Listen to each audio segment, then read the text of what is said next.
There's no way Lyon beat JDG, no? JDG looked so good yesterday. I'm actually looking forward to seeing it because I think actually we will be able to tell after first game. We will be able to tell after first game.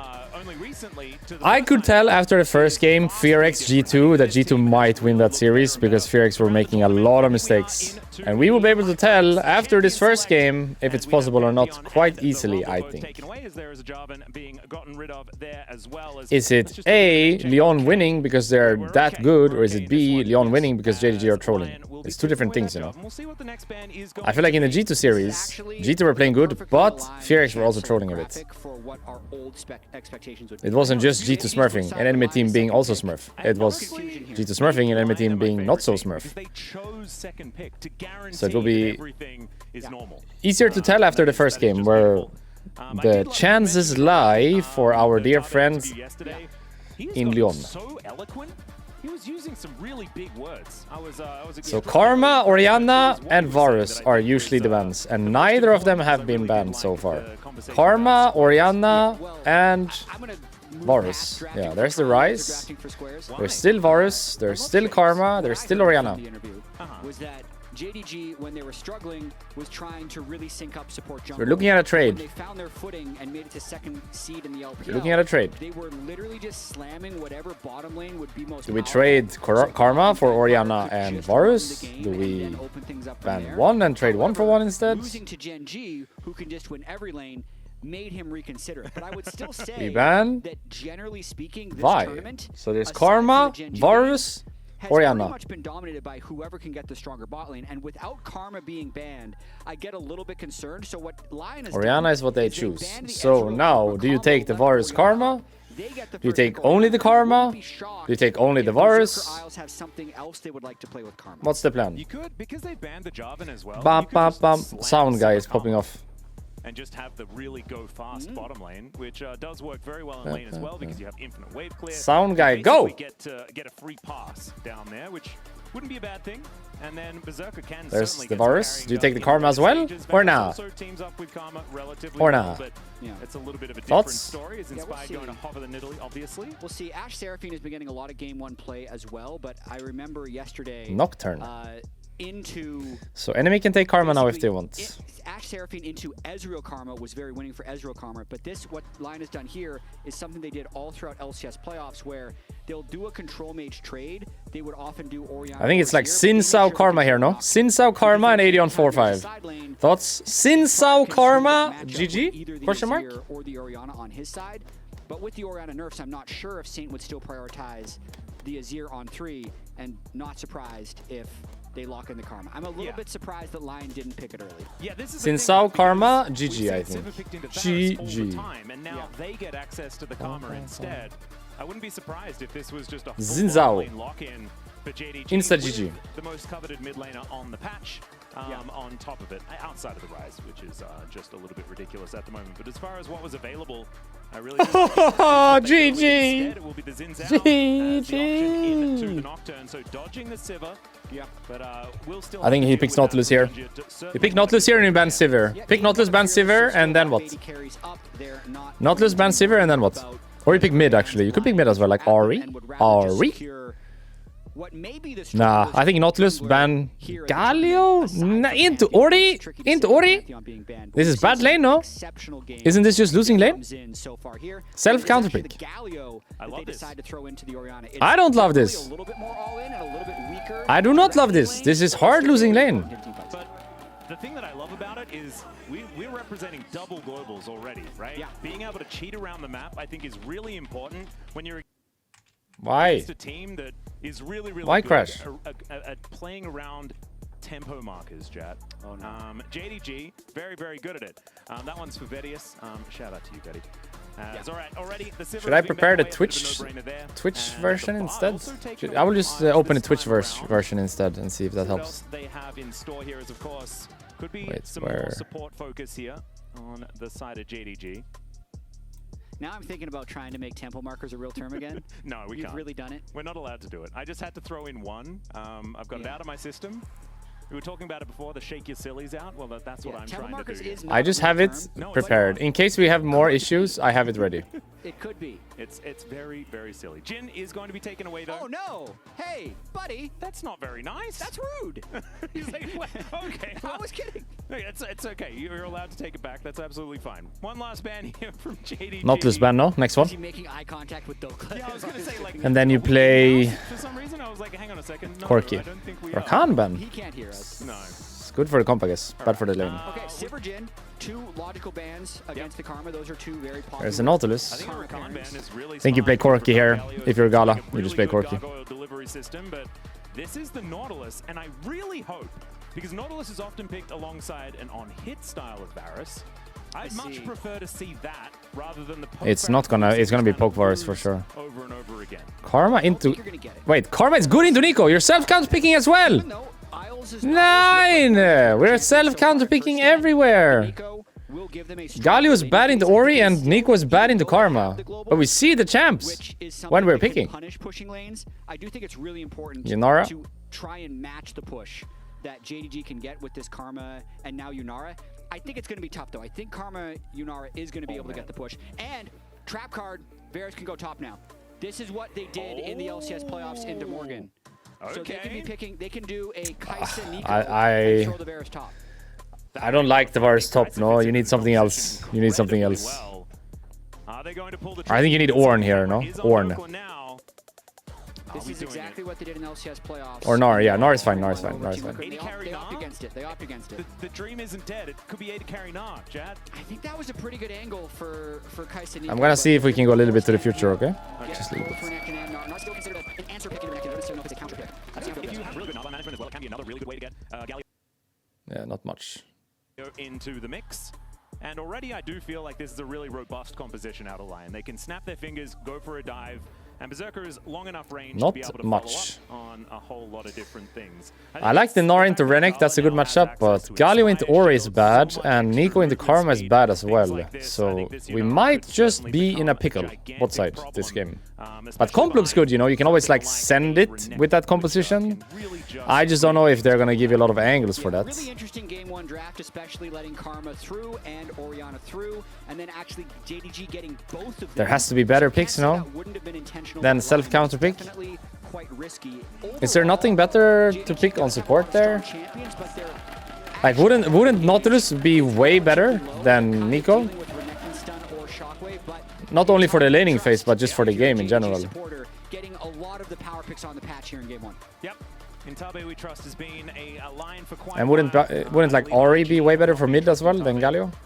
Galio into Orianna doesn't sound great. But everyone else pretty happy to get behind him because he has found a whole lot of success on a whole lot of different teams. As ladies and gentlemen, it is time for us to get onto the Rift for JDG versus Lyon. Well, here we go again. Watch me yawn 10 times now. Who is going home? That is going to be the question here as we are onto the Rift for game 1. And it looks like JDG very early on. Are we late invading? What's the Nocturne doing? As well late invading. As warding their own raptors. He's late invading, but they know, by the way. They know. We've actually seen a couple mid laners die or nearly die going for that raptor ward. Saint put a defensive ward, and now Junja and Inspired are going to run into each other. This is not good for Inspired.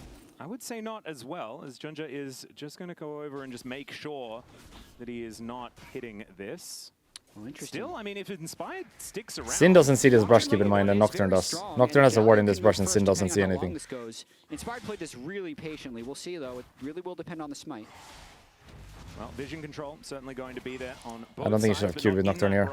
Yeah, Junja's out of wards, so he can't see this. Yeah, he can't see this. He can't see this. Really nicely done here by Inspired, getting an early lead here on Junja. Yep. And remember, guys, live on patch 26.6, check out Warhound Center. A portion of the skins proceeds will be shared across the esports teams. As Berserker, he might need a little bit of help. Has that queue fully stacked up, and he's down to about 200 health. It's cooked. Bot lane is cooked. And mid lane is cooked! Everything's cooked! Ah! We chose this, by the way. We chose this. We willingly took these lanes for free. Both junglers are seen completely on Raptors at the start of the game. You play we chose this willingly. That they placed in their own tri-brush. Inspired's going to try wraparound on mid, though. Saint's too low to be able to go in for CC. Yeah, I don't think that this is going to be a successful one, as immediately over towards the Raptor camp here is Inspired. At least Jungle got 2 camps and only cost 1. Unless he loses Krugs here. Wait, every lane has Prio. Every lane? For CFO had these 2 junglers playing against each other as well as Honku, and it was CFO who actually kind of ended FlyQuest as we know it. And after this game, they all scattered to different corners of the earth. Yeah, that was a pretty incredible time for CFO as well, if I remember correctly. Bit of a Cinderella story, so... It is a rough one, mid and bot. It is a rough one. But at least Jungle got, what, 1 camp? 2 camp for lost the big Raptor and big Krug, right? That's it. The better of it, although the Raptor camp will be faster to respawn for the side of JDG. And I would say, aside from the jungle stuff, the Galio and the Varus Nico are just getting kicked in. It's a little bit of a ballpening, isn't it? Yes, absolutely. We chose these lanes, by the way. Willingly. The Winds of War will deter Honku from staying around for too much longer, but I mean, this is a free lane for the Orianna, and that can be really dangerous. Come the mid game, as Dokla is going to get closed in on here by Xiaoshu. The Renekton, I mean, so many times we talk about the Gnar being a great pick into the Renekton, but I think at around this time, if you can close the distance and you're mini Gnar, the Renekton can really get some work done. The matchup is Renekton favored until the Gnar can get Tobbies, or the plated steel caps, as the kids call it nowadays. Indeed. Yeah, so Dokla wants to be able to stick around until he has enough to purchase that item. With the way the junglers have been completely shown, he knows he's going to be completely on his own. And here's the Raptor respawn, Inspired with the level advantage, hasn't shot. I feel like the whole game lies on his shoulders, by the way, because everyone's just losing. He needs to do some fucking magic in the jungle. Level 3 to level 4, which he kinda is. He kinda is. Inspired goes in, does manage to get the steal once again. Will now be going back. Well, maybe he could grab that scuttle before he goes home, but instead, just going to immediately reset. Yeah, I think it's more important that he gets back on the map for the temple marker to collect one. And then now that he has the 3 items as well. I feel like I've infected you. It's fantastic. It can work. All right, Slurkle goes out. You don't need to join me on that one. But that one will never die. I don't even know what it's called otherwise. Is it a slowing circle? Is that why you call it a... Yeah, it's a slow circle. Okay, cool. Circle that slows. There are a few other variations depending on what the circle does, but we won't need to go into it. As Isle's in a little bit of trouble here. Does take some damage from Vampire, but isn't too worried. And Berserker is sitting at full health, has this full wave to pick up for himself as well. So winner of this place, BLG, right? G2 versus Gen G, and winner of this place, BLG. So tomorrow is banger, kinda. Like, we had 2 sleeper days, yesterday and day before, but today has been pretty banger, I think, so far, and tomorrow definitely will be. And then final on Sunday. So the rest of the tournament should be hype, no matter what, kinda. But what this has done, what Inspired has been able to accomplish by keeping the Xin down, is any of these lanes that are extremely low, there at least is no threat of dive. So Berserker's been able to keep his CS close, Saints down 10, Dokla's down, was 11, now 9. So they haven't been dove We're dead now. Yeah, there's the Slurkle value coming on through there. Wasted cleanse on the Yunara. Unable to take down Isles here. Wasted cleanse on Yunara. Actually a huge deal. Meanwhile, Junja taking a lot of damage as Saint and Inspired trying to lock down that kill. No level 6 here for the Nocturne though. Unable to get any follow-up, but still, it is Inspired with that advantage, the only one on Lyon with one. Yeah, he had a dagger up on Junja, and then also pushes him off that crab, which was a delayed take. Now he can go clear his entire blue side of the jungle, maybe even hit level 6. So I feel like Inspired is doing really well. And that late invade was fucking nice. 3 lanes that are all soft losing right now. So often what happens these days is you as support has to go bot to ward level 1, and then you have to cover try. So if you're blue side, you go bot, ward the lane, and then you go to try and sit. And if you're red, you go to ward lane, and then you go to try and sit. Because if, by any means, enemy jungle does that kind of invade you just saw this game, and you don't know about the invade, the game is cooked. So you need the info, no matter what. So usually mid laner covers the mid section, and then support covers the bot section, so that this late invade cannot happen. And that's what they did level 1. I think it was Yunara this game that stood in try. They saw the Nocturne go in, and therefore the Sin could cross and contest him. It worked out anyway for the Nocturne, but imagine that play happens and they don't know how fucked it is. The fact that they know saves the play, right? Even though he actually got the camps in the end, it saves the play. Because otherwise what can happen is Sin does his top side, then he goes to bot side, and then all the camps are gone, while Nocturne did this, and goes up here, and he just loses 3 sides for 1. So it's really important you get the info that he's invading you. Tabe is the coach, and so it makes more sense. So W Yunar this game, I guess, for getting that info, pretty much. This guy's no flash. So that's first blood. Wow. That was close. Saint ulting in there. That's Ah! a true teammate. Why? Yeah, And Isles is able to pick it up with the blooming burst. Oh, is it happening? Berserker hit 6 and just ulted Gala. Yeah, he wasted cleanse before. He wasted cleanse before, and he didn't have cleanse for Varus ult, and need no flash now. Yo, Inspired is running this game. Running this game all alone. Okay, so Other than what happened bot. That was bot lane. I want to avoid any potential caster curse, but I do. But that was kind of Gala's own fault, wasn't it? Because he flashed forward before with the Nico to trade flash, which he obviously shouldn't have done since he didn't get the kill. And he wasted cleanse on that play too. So now he dies from Varus ult. Like, if you got to redo the Varus play before, sorry, the Yunar play before, where he flashed on the Nico, you probably don't flash forward, right? Because the Nico is fucked anyway. And you obviously don't cleanse, so you have cleanse up still. He wasted the cleanse and kind of wasted his flash before, and therefore now he has nothing. I feel like he kind of brought that on himself, in a way. Absolutely fearless. At 300 HP. He was going to reset anyway. It did help secure the kill, gets him the assist as well. And then just a max range Wow, RQ, that damage. and the double pop of the Nico Q gets him as well. So Berserker, after collecting enough CS... And Gala brought that on himself. It wasn't like he got ganked and lost his flash. He literally flashed forward and failed to get a kill and threw cleanse into the air. He brought that on himself. Teammate, you could say, as of course they both came up through T1. Is Ginger going to be taking down the Grubs? And JDG, I think, not too worried about the fact that there is a 1.4k gold lead, but if Lyon are able to utilize this to get some momentum in this game, this composition is really good at just saying, we're going to win now with their buttons. They have the tools to engage, whereas JDG does not. JDG's composition works very well if they push lanes and are first to set up on the objectives, because they can just push you back with karma Qs and move speed to kite you.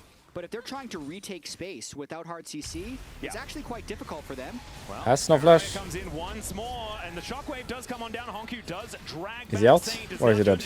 Trying to get something. Flash late. Flash out from the gargoyle, but I don't know whether he's out anyway. Never mind. Junja realizing he just doesn't have All right, Inspired. All right, all right. I see you.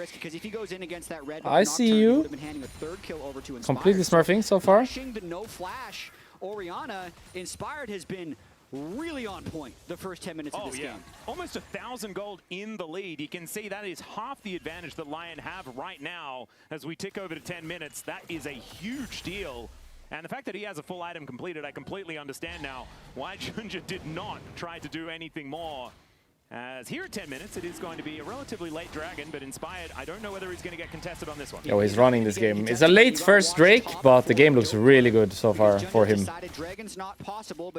And bot is winning now. Dokla will find a way to run it down.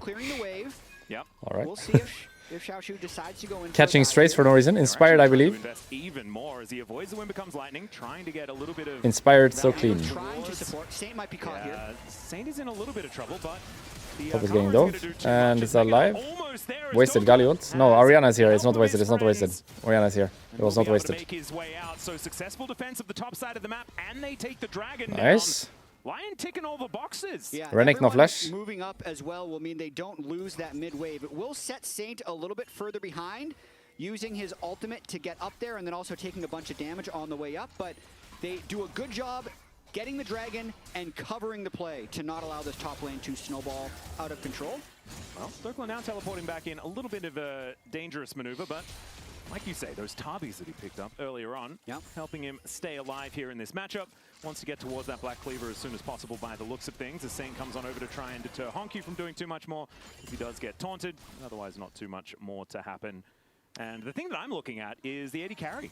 And Berserker is ahead by a decent amount of CS, and a lot of the time, you'll see that you know, a team is winning around the map in these little skirmishes, in these little tussles, but just in the regular lane, things can be problematic. It's not happening here as Berserker is winning out, utilizing the power of this Varus, and now has the Ghost Blade completed as well.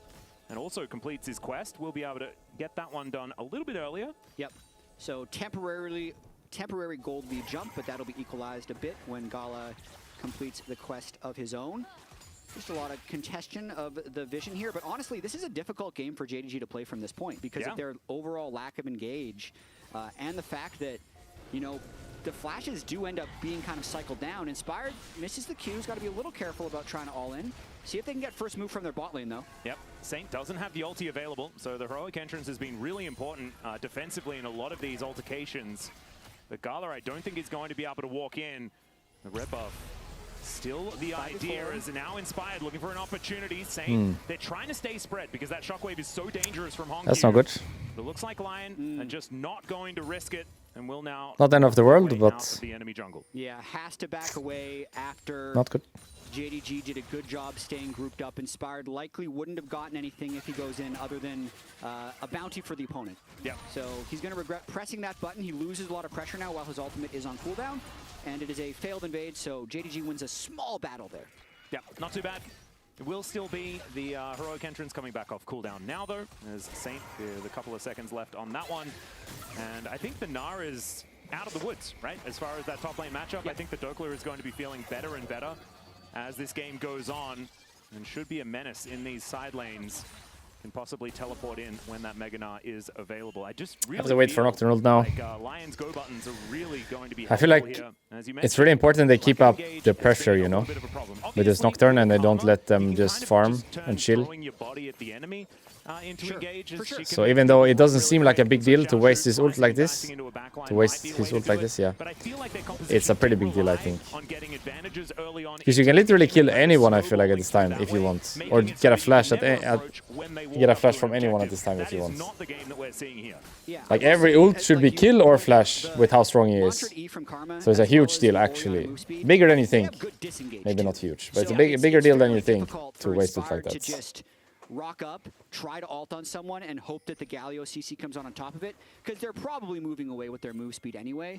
But like right now, they could be diving bot, for example, comparatively more if he had ult. I think he does actually have ult again, yeah. Comps are actually fairly low engage, which makes the initial setup all the more important. And the control wards, like the one Berserker is sitting on right now, extremely valuable, because that's how you could actually get an engage, is when the other team tries to check spots like that where they don't have vision. I do like Missile Nocturne engage. That is one of my favorites, and that does put the ball into Inspired's hands. And we know that Lyon does like to dive top around where their jungler is looking. So never mind. That is what they're going to look for further into this game, as Vampire is towards that top side of the map. And it's a shame the Drakes were so slow. Like, imagine they had third Drake coming up now instead of second. How big of a difference it would be for the game. Because now they're just going to give Drake and play top. Slow game. I mean, the fact that he's 2-0 with dealing, and they're gonna try to kill the Gnar. It's really important the Gnar doesn't die and give you Gnar a kill.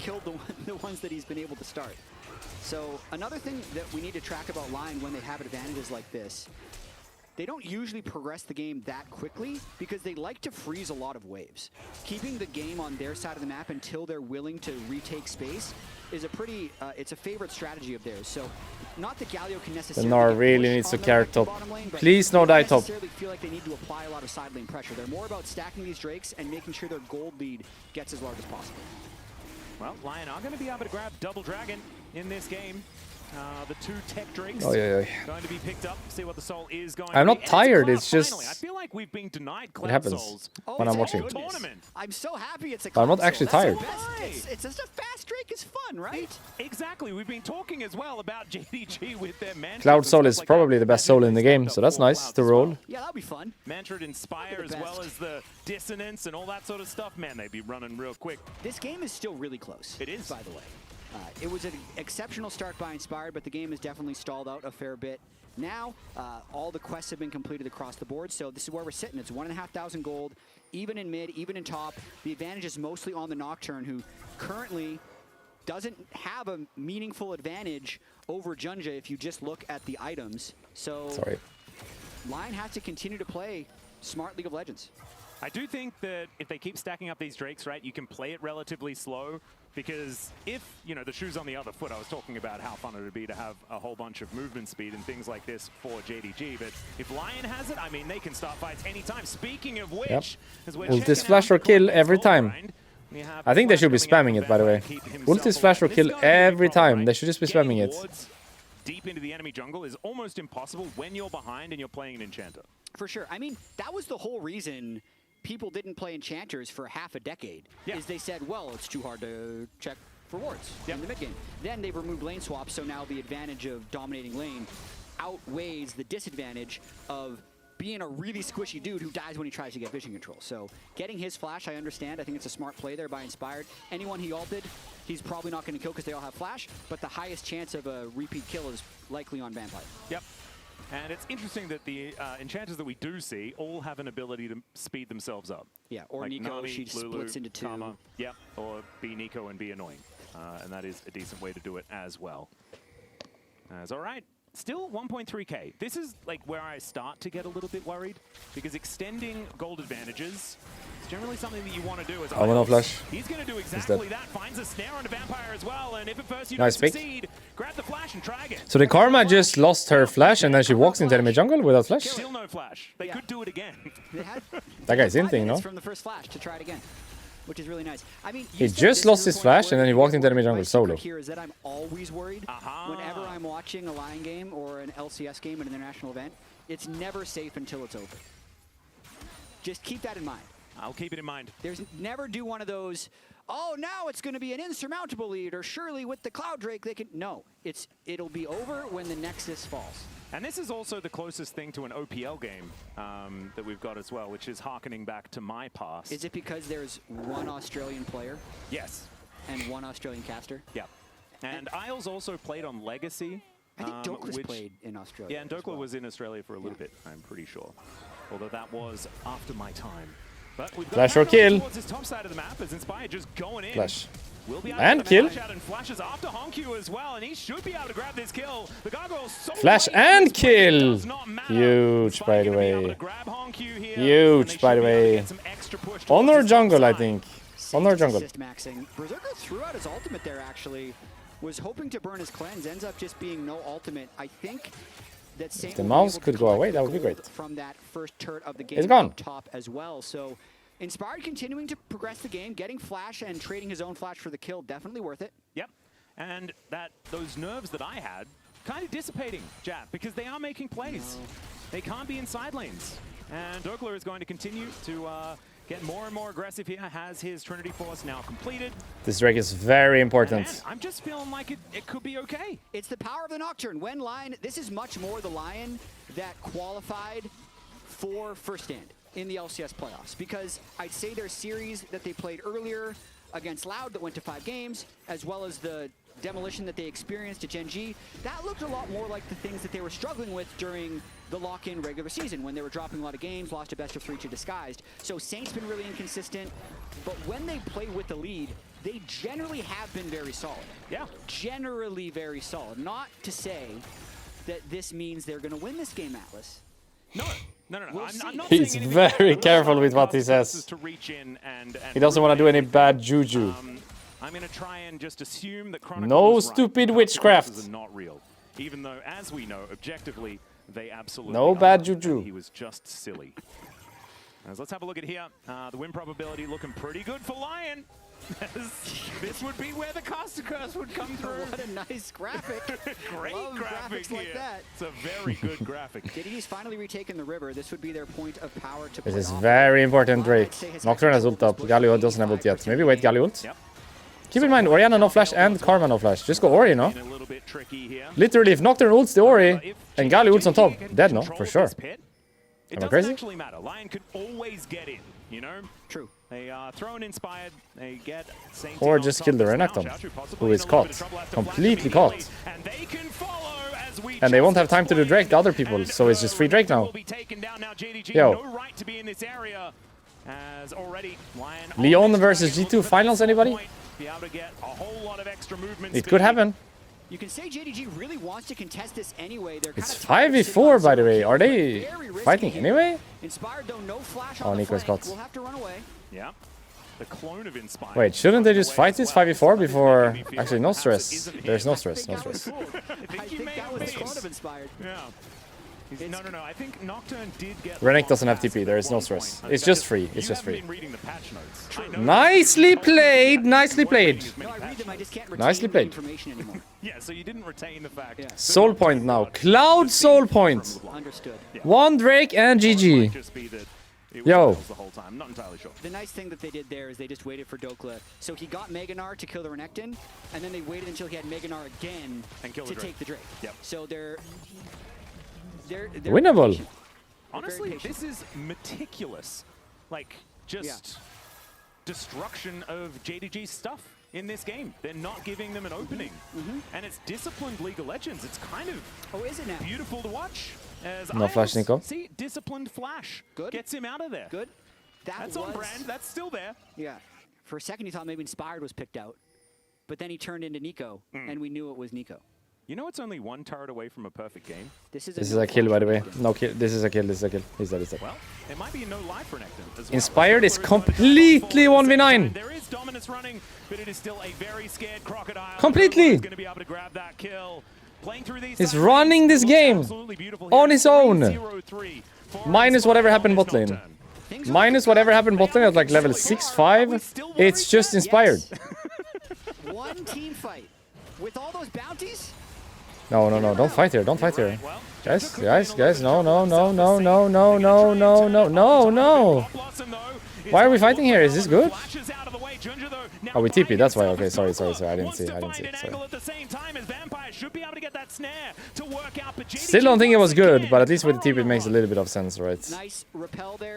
Okay, we got a bunch of summoners. That's not bad. We got Sin, we got Yunara, and we got Karma. Sorry, I didn't see the TP of Gnar. It just felt so random. We just used Nocturne ult and Gnar is bot pushing, but he wasn't bot pushing. He was TPing. But then that raises the question. Should the Gnar not just push bot and the others chill a bit while Nocturne doesn't have ult? Like, sure, they got summoners, but isn't the correct play there to push bot all the way with Gnar and hit tier 2? And TP later? And use the TP better? Because now we use TP and we didn't push bot, so the Renekton kill was kind of whatever. Not lying. But if we stayed bot, took a full tier 2 and had TP up, the next play would be great. It's 4,000 gold. Calm down. So then you have to, I guess, value summoners versus a better play later when they have summoners. Nah, that would be bad. No summoners a worse play versus summoners a better play. Great Nocturne ult, by the way. Great Nocturne ult. He's not even near. He's bot jungle. He's bot jungle and he Nocturne ults to scare them. That was a great Nocturne ult. Very disciplined League of Legends right there. Like, imagine Gnar had TP, you know, right now. How great it would be. It's fine. They got summoners. It's not bad. I'm looking too much into it. It's okay. No, that's not going to kill the whole turret. No. There was an alternative play, but what they did was fine. Let's just focus next play. Drake 140.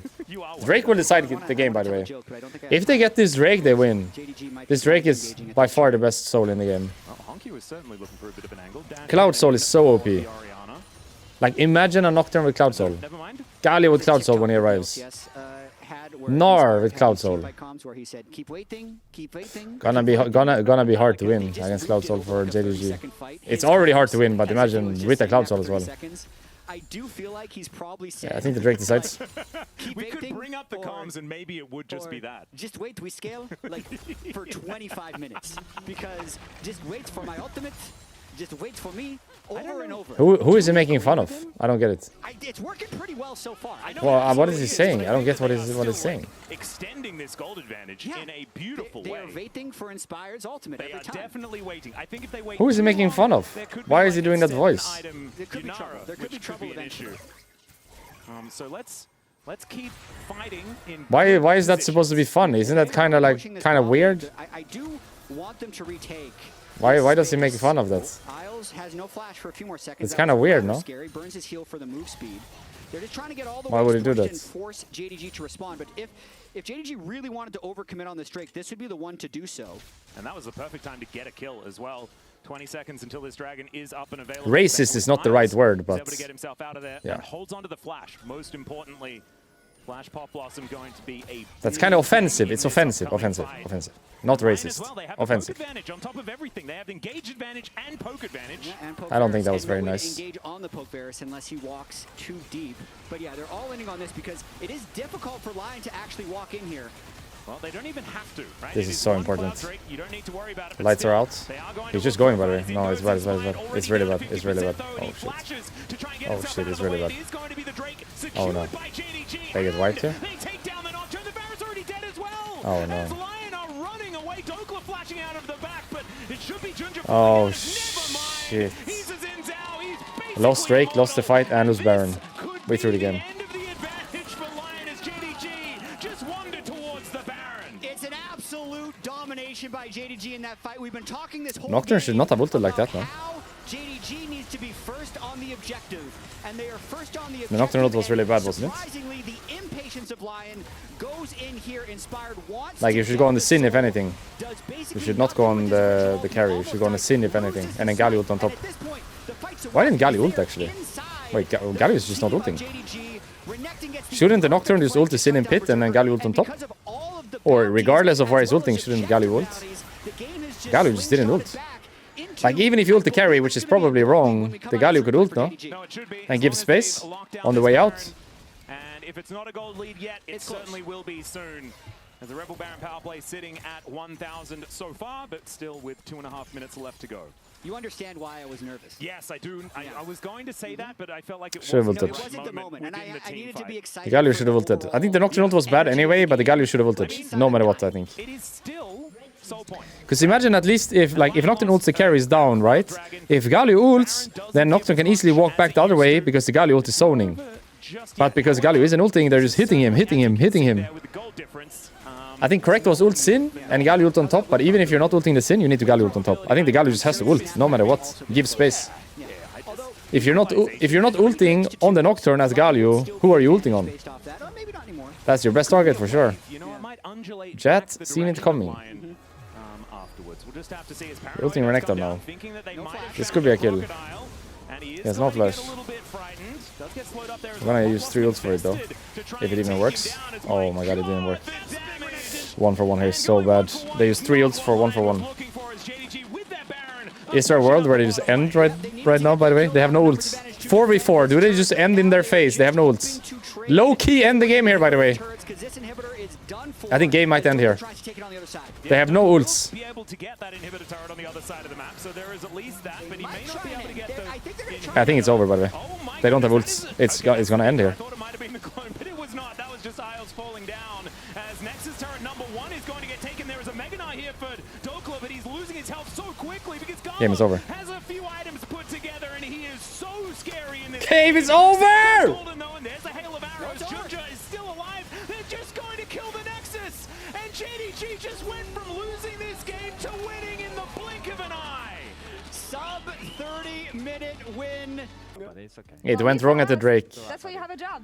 But here at the end, you know, when you kill the Renekton like that, or try to kill the Renekton like that, and you fail and it's 1 for 1, everyone needs to go home and defend. The fact that no one sees in the game that they're playing for end there is crazy. Like, Gnar needs to insta-base, Varus, Nico, Galio need to stay under the tower altogether, and they need to slowly clear the wave. I don't think they can actually end, by the way. If they're all together, 4v4, I don't think they're actually ending. But the Gnar wasn't basing. No one saw that they were gonna go for the end.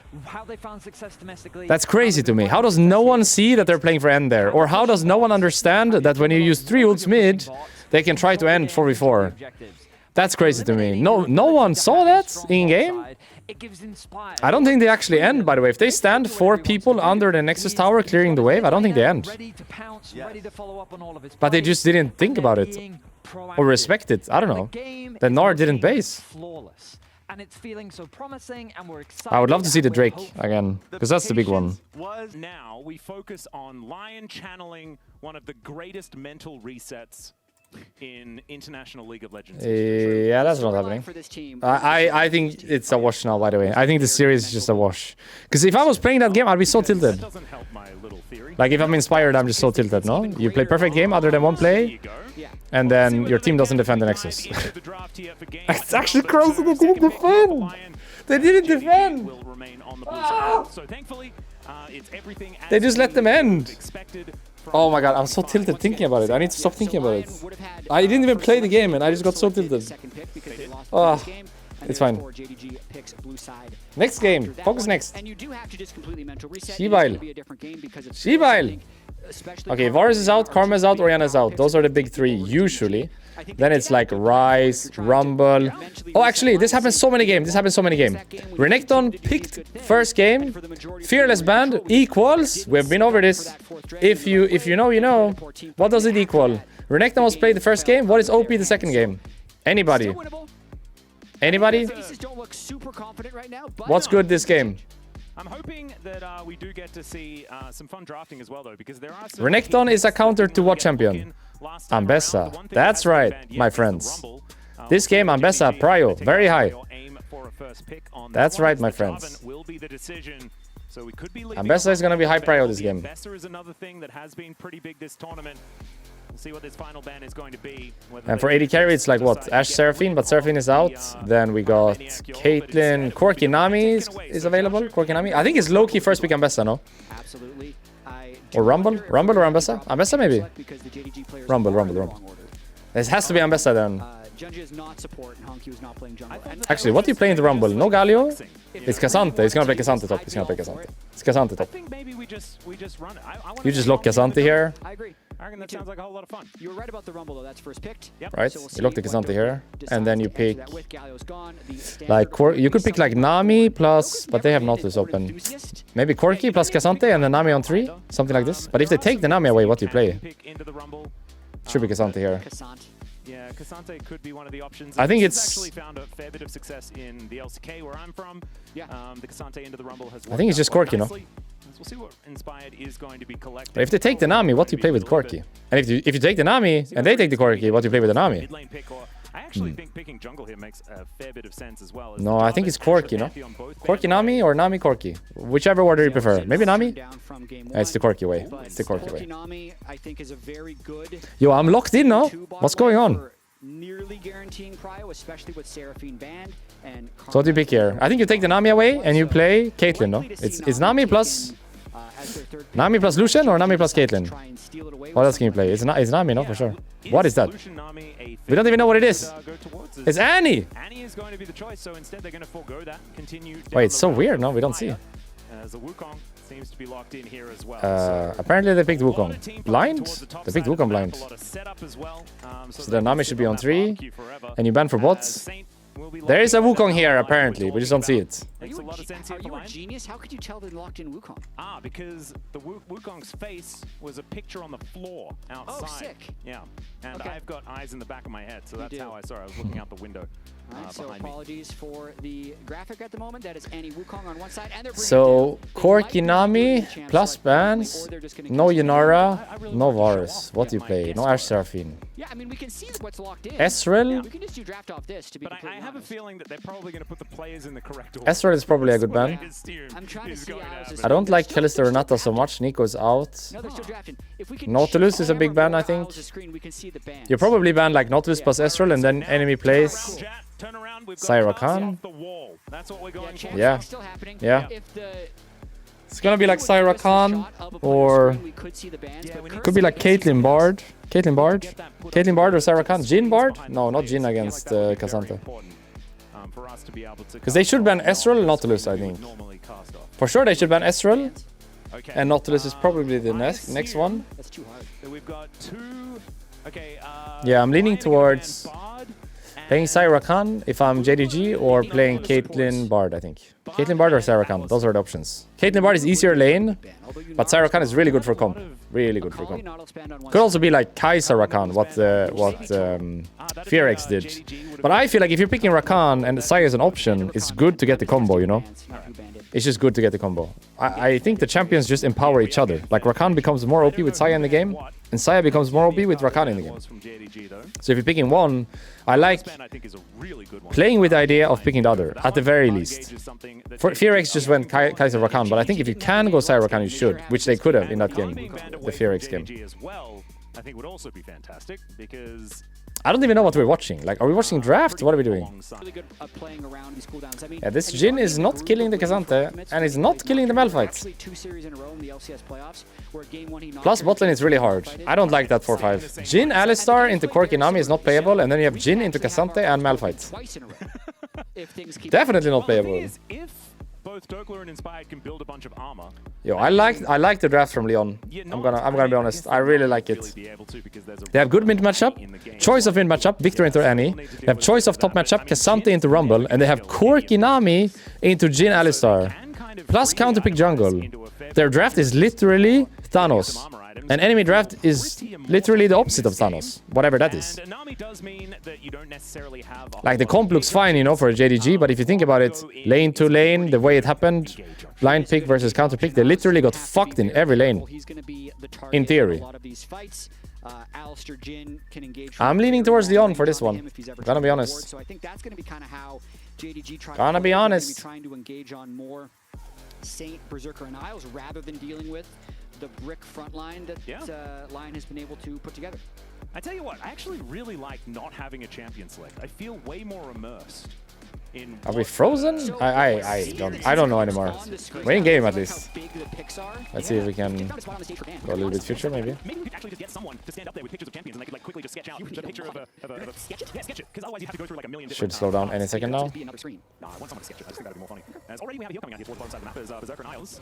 Nice Nami W. I know we're watching in 2 speed, but it was a nice Nami W there because he used Corki, enemy, himself. Gala's already down a barrier here. And they use this lane is not playable. So it's only flashes that they have up and available. So for example, here he should do himself, enemy, Corki, or Corki, enemy, himself. Like this, perfect Nami W, twice. Nice. Perfect. Because if you do enemy first, it will bounce enemy yourself or enemy Corki, and that's the end of it. But there's 3 points. It can be enemy yourself enemy, it can be yourself enemy yourself. So it's, for example, there was only 2. It was Corki enemy. So there's one more potentially you can get. I don't think it was possible there though. It was still a good W there. So I like that draft strategy from Lyon. Mid is supposed to be winning, no? If he just continues walking forward, it could be dangerous, but Saint likes this position. I don't know whether he should. The flash comes in, and that is a pretty simple first blood there for Honkyu. Aren't we? Yeah, Saint definitely overplaying. Would be a little bit worried about the carryover from losing that Galio game into this Victor start. And Coach Tabe here, what I've learned from losing the game to Gen G, maybe you have to draft like a square. Everything you have cannot be a triangle or a rectangle, which is interesting. End to the quote. What does that mean? What does that even mean? We're gonna break that down after we he's too much of a genius for me. I don't understand what that means. Misjudges his damage here. Yeah, we're inting mid. He has more minions, so he's hoping Honkyu takes the minion damage. We're inting. Has the Q shield, but Honkyu just he also had Molten Shield back. Has more of the damage. That to me is a big tilt play by Saint, feeling like he needs to ego on Honkyu early on in the lane. Cannot do so. Yeah, that is not really allowed. Yeah, but there's a gank coming bot lane, potentially. Junja just going to move towards the scuttle that I believe was just taken. Yeah. Well, he's going to be. I don't know what that quote meant from Tabe, but he's too much of a genius for me to understand. I have no idea. We're not on the same page there. Square, rectangle, triangle. And get to the top crab. Yeah, a little bit of happy fading there, but should be able to make his way over nonetheless. Mulai, as Lyon still with, like you say, like a whole lot of priority here towards this bottom side of the map, as you would be afforded by picking this Corki Nami. Yeah, so you really enjoy, you requested the Tabe circle, square, triangle. Yeah, I just really loved it. You love shapes. I do really like shapes. And you love sayings that sound like they have meaning that we can then try and infer meaning on. That don't actually have any meaning. Like tempo markers and things like that. Yeah, like tempo markers and tempo vibes. Is he dead? Here comes a potential gank and then we'll get into it. Yeah. No Mid is gonna solo lose this game, no? Oh, he's alive! Thank God. Thank God. It was GG, by the way, if he dies here, no? Oh, thank God. Fantastic bubble here as well as Gala down flash. about 100 has to flash his way out of there. And Vampire going to be the one. Thank God he lived that. Here in this bottom lane as Lyon still off to a good start despite that first blood. Yeah, as long as Saint can equalize this lane and not get one shot at level 6, the bot lane. I feel like if he died there, it was GG, no? His lane is completely cooked. As Gala sticking around, no flash, no barrier, but Berserker low on mana, does not want to risk going too deep. As Dokla here towards his top side is just going to be having a pretty horrible time. As Isles, let's see whether it's going to be a cancel from Berserker, and he is going to cancel that. Now Gala with 300 health to his name. They're going to look for this kill onto the Nami. The ball connects once again. Doubles from Isles. And that is well played, Nami. But also, what the fuck is the enemy team doing? Lyon side is inspired. Really likes the enemy Raptors, man. He is always here, no matter what. Just brawling. Like, they should know. If Alistar has heal, Nami has heal as well. They should know that. They used them at the same time, the first time.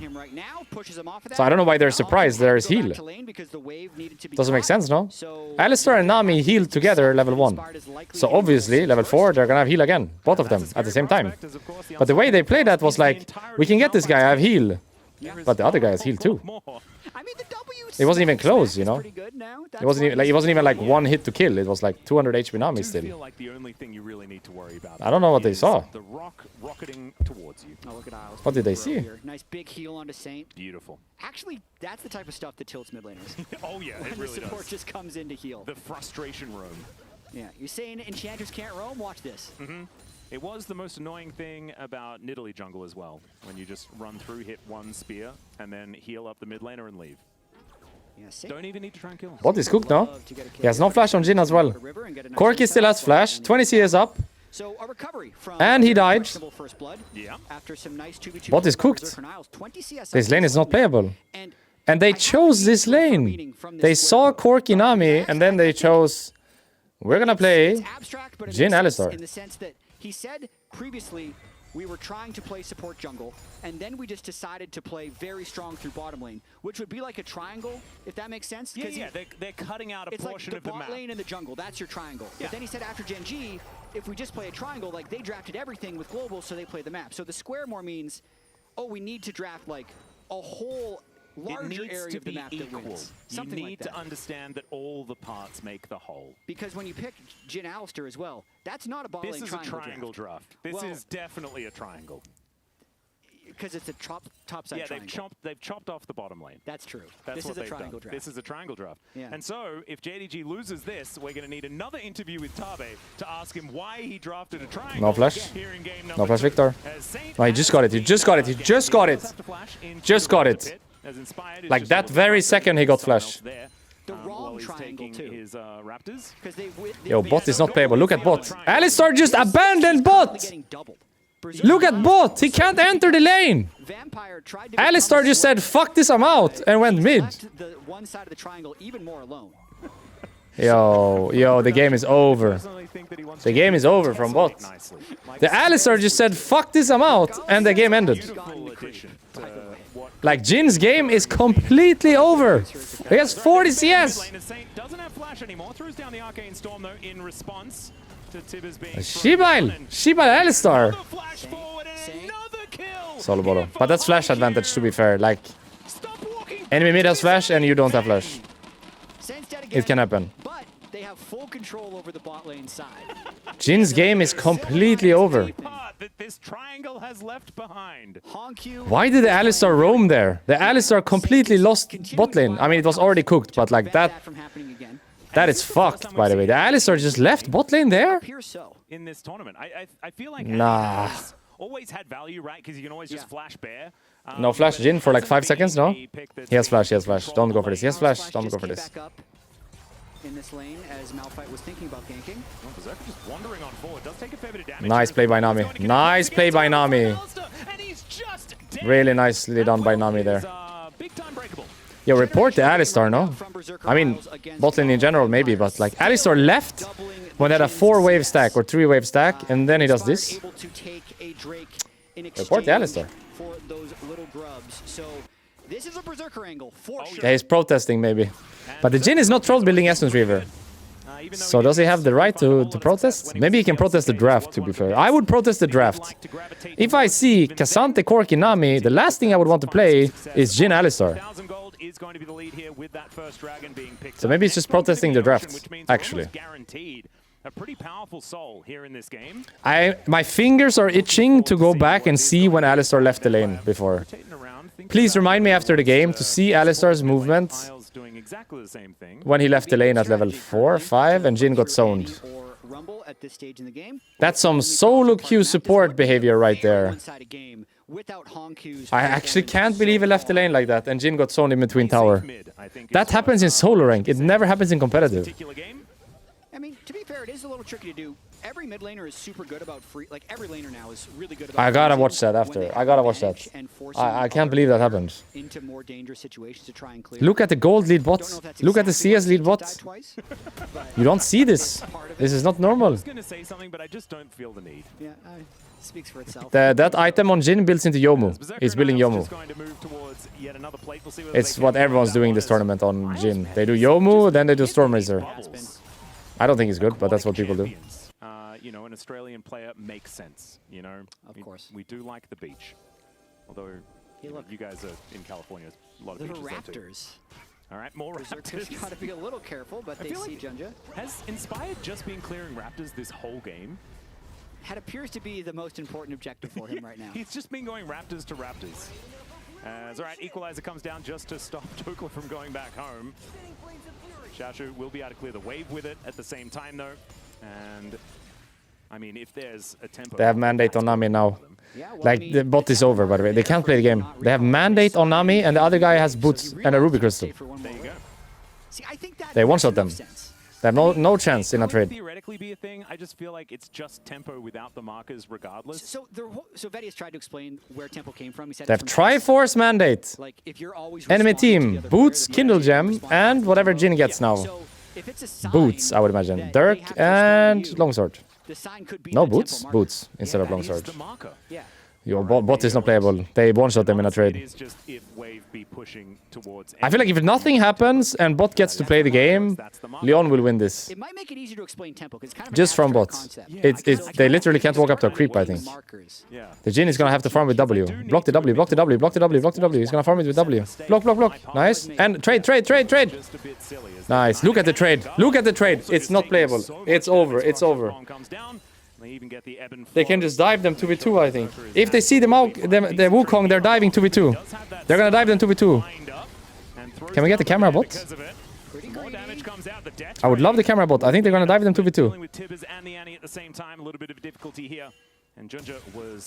They know the Wukong, don't they? They know the Wukong. They saw him, no?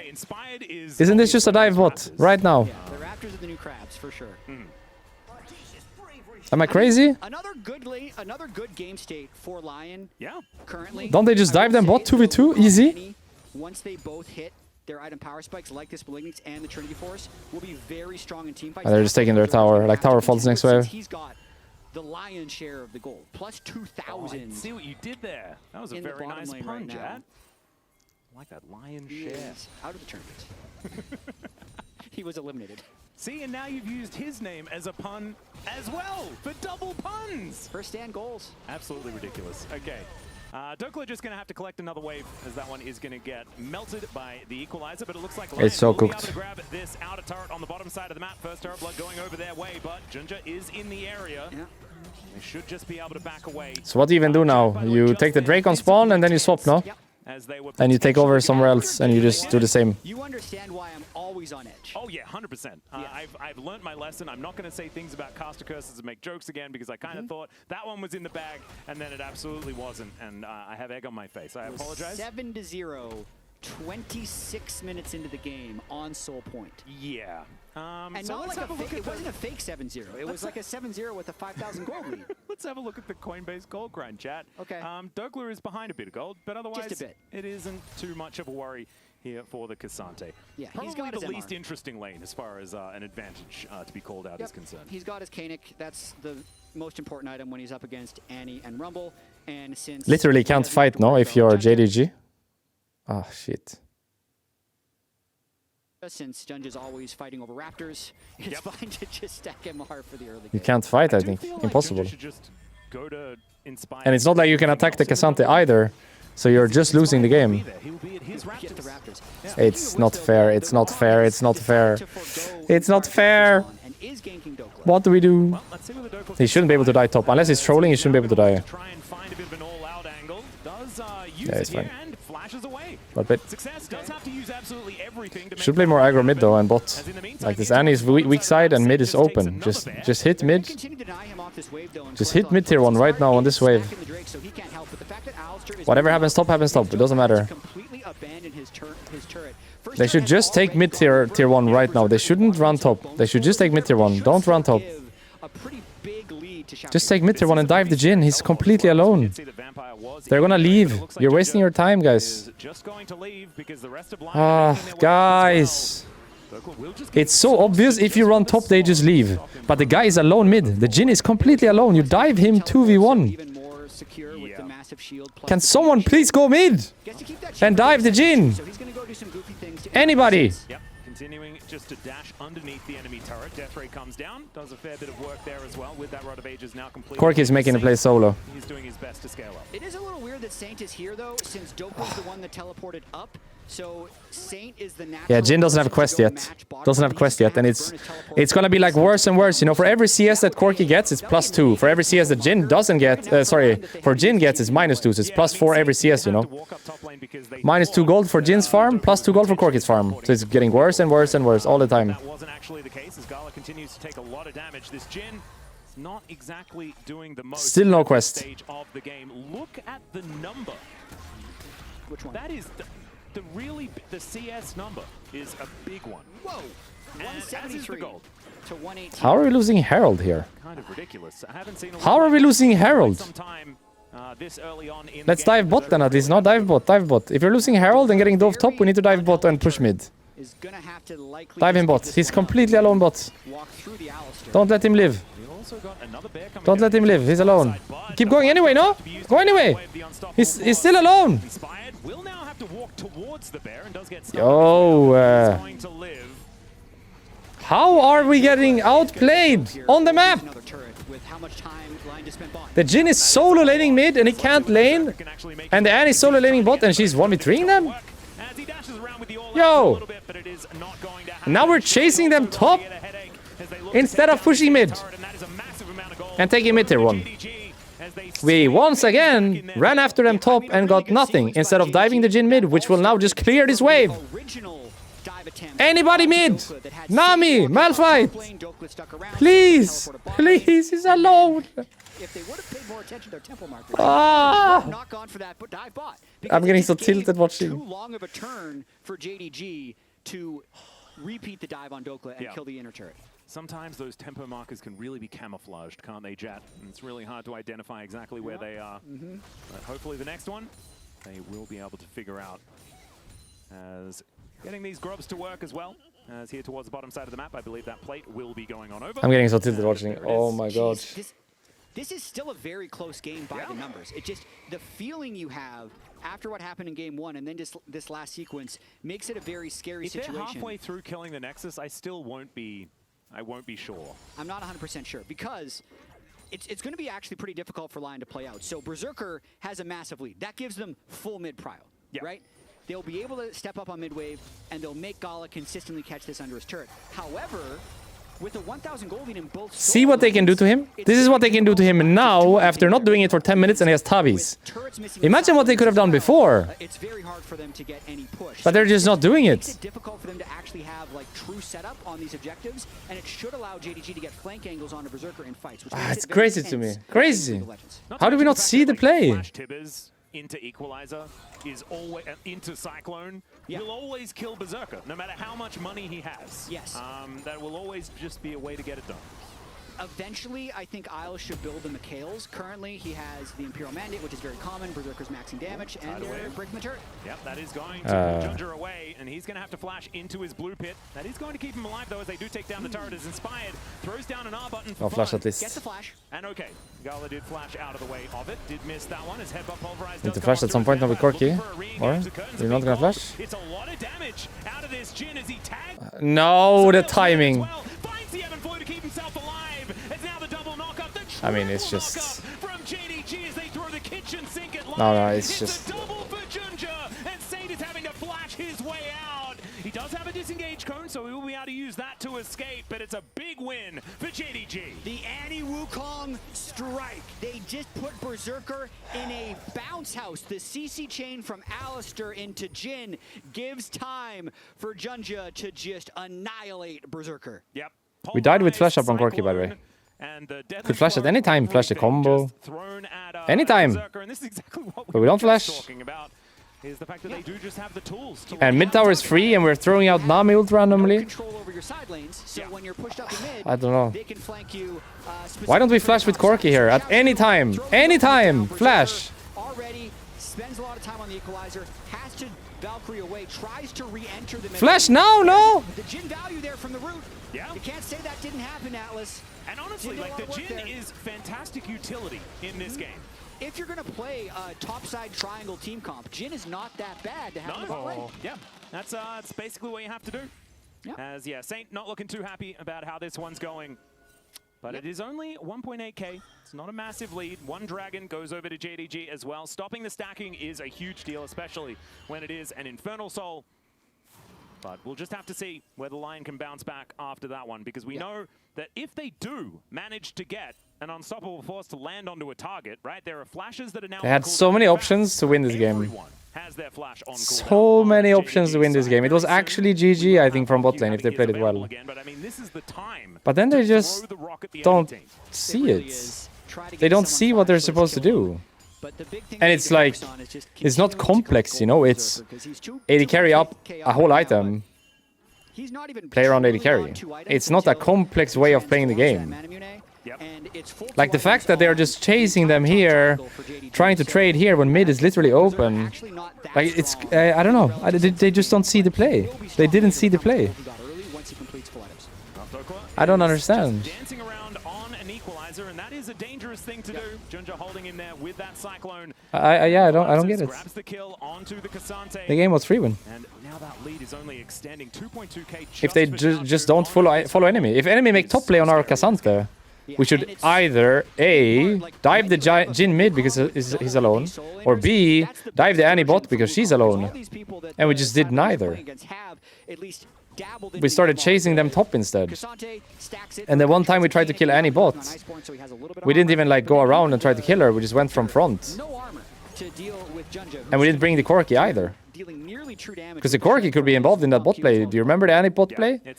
When Annie was here and Malphite Victor Nami tried to go on her while we lost tier 2 here.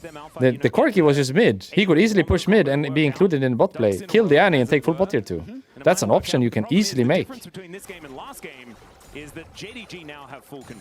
they didn't do that. They didn't bring the Corki. So they didn't play on Corki's lane.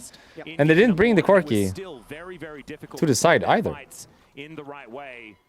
Because that bot play on Annie, if the Corki is there, and you go from this angle instead of this angle, you kill the Annie, you take full bot tier 2, and sure, you lose top tier 2, which is not great. But at least you get something.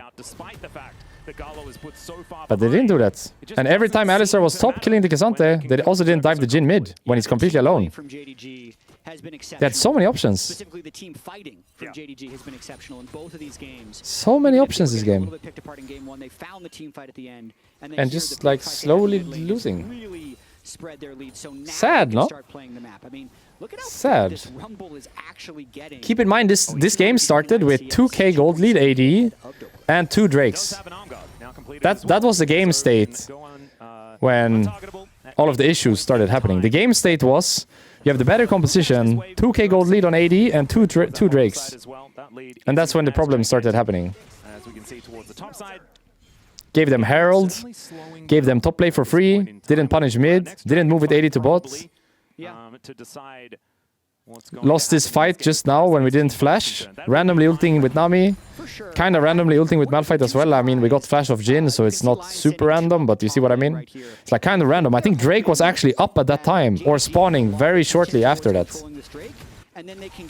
Was Drake up at that time? When they did that play mid, where Corki died, and they used Nami ult and Malphite ult, was Drake up at that time? No, right? It was right after.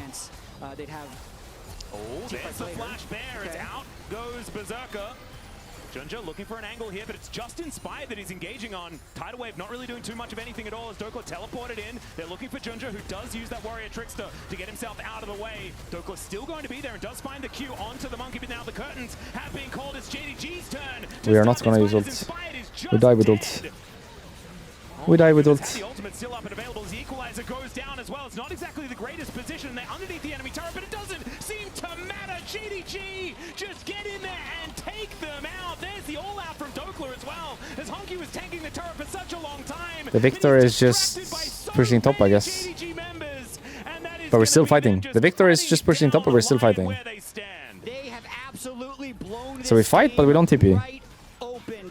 How about TP and fight, or no TP and no fight? Thoughts? Anybody? As much time for Saint to get free gold as possible, because Saint wasn't coming. He was just in the top lane the whole time. Maybe it's Saint's time. So sad to watch. Possible angle here. Don't have any vision in this Baron pit. So sad to watch. So no, never mind. That would be rather ambitious if he tried to. I just wanted to see like Flash Arcane Storm just try and pop someone, you know? But he had no idea. There was no vision available. Yeah, right here. Like we know there are 5, no? We literally know there are 5. And we still fight? We see them as 5. Our mid laner is top, not TPing, and we're still fighting. And then Lyon definitely underestimated just how much engage JDG has, because they can flash forward with Danny, they can flash forward with Wukong, they can flash forward with Alistar whenever they want, and Jin can CC from so far away. They can't run away once that fight starts, and they lose everything.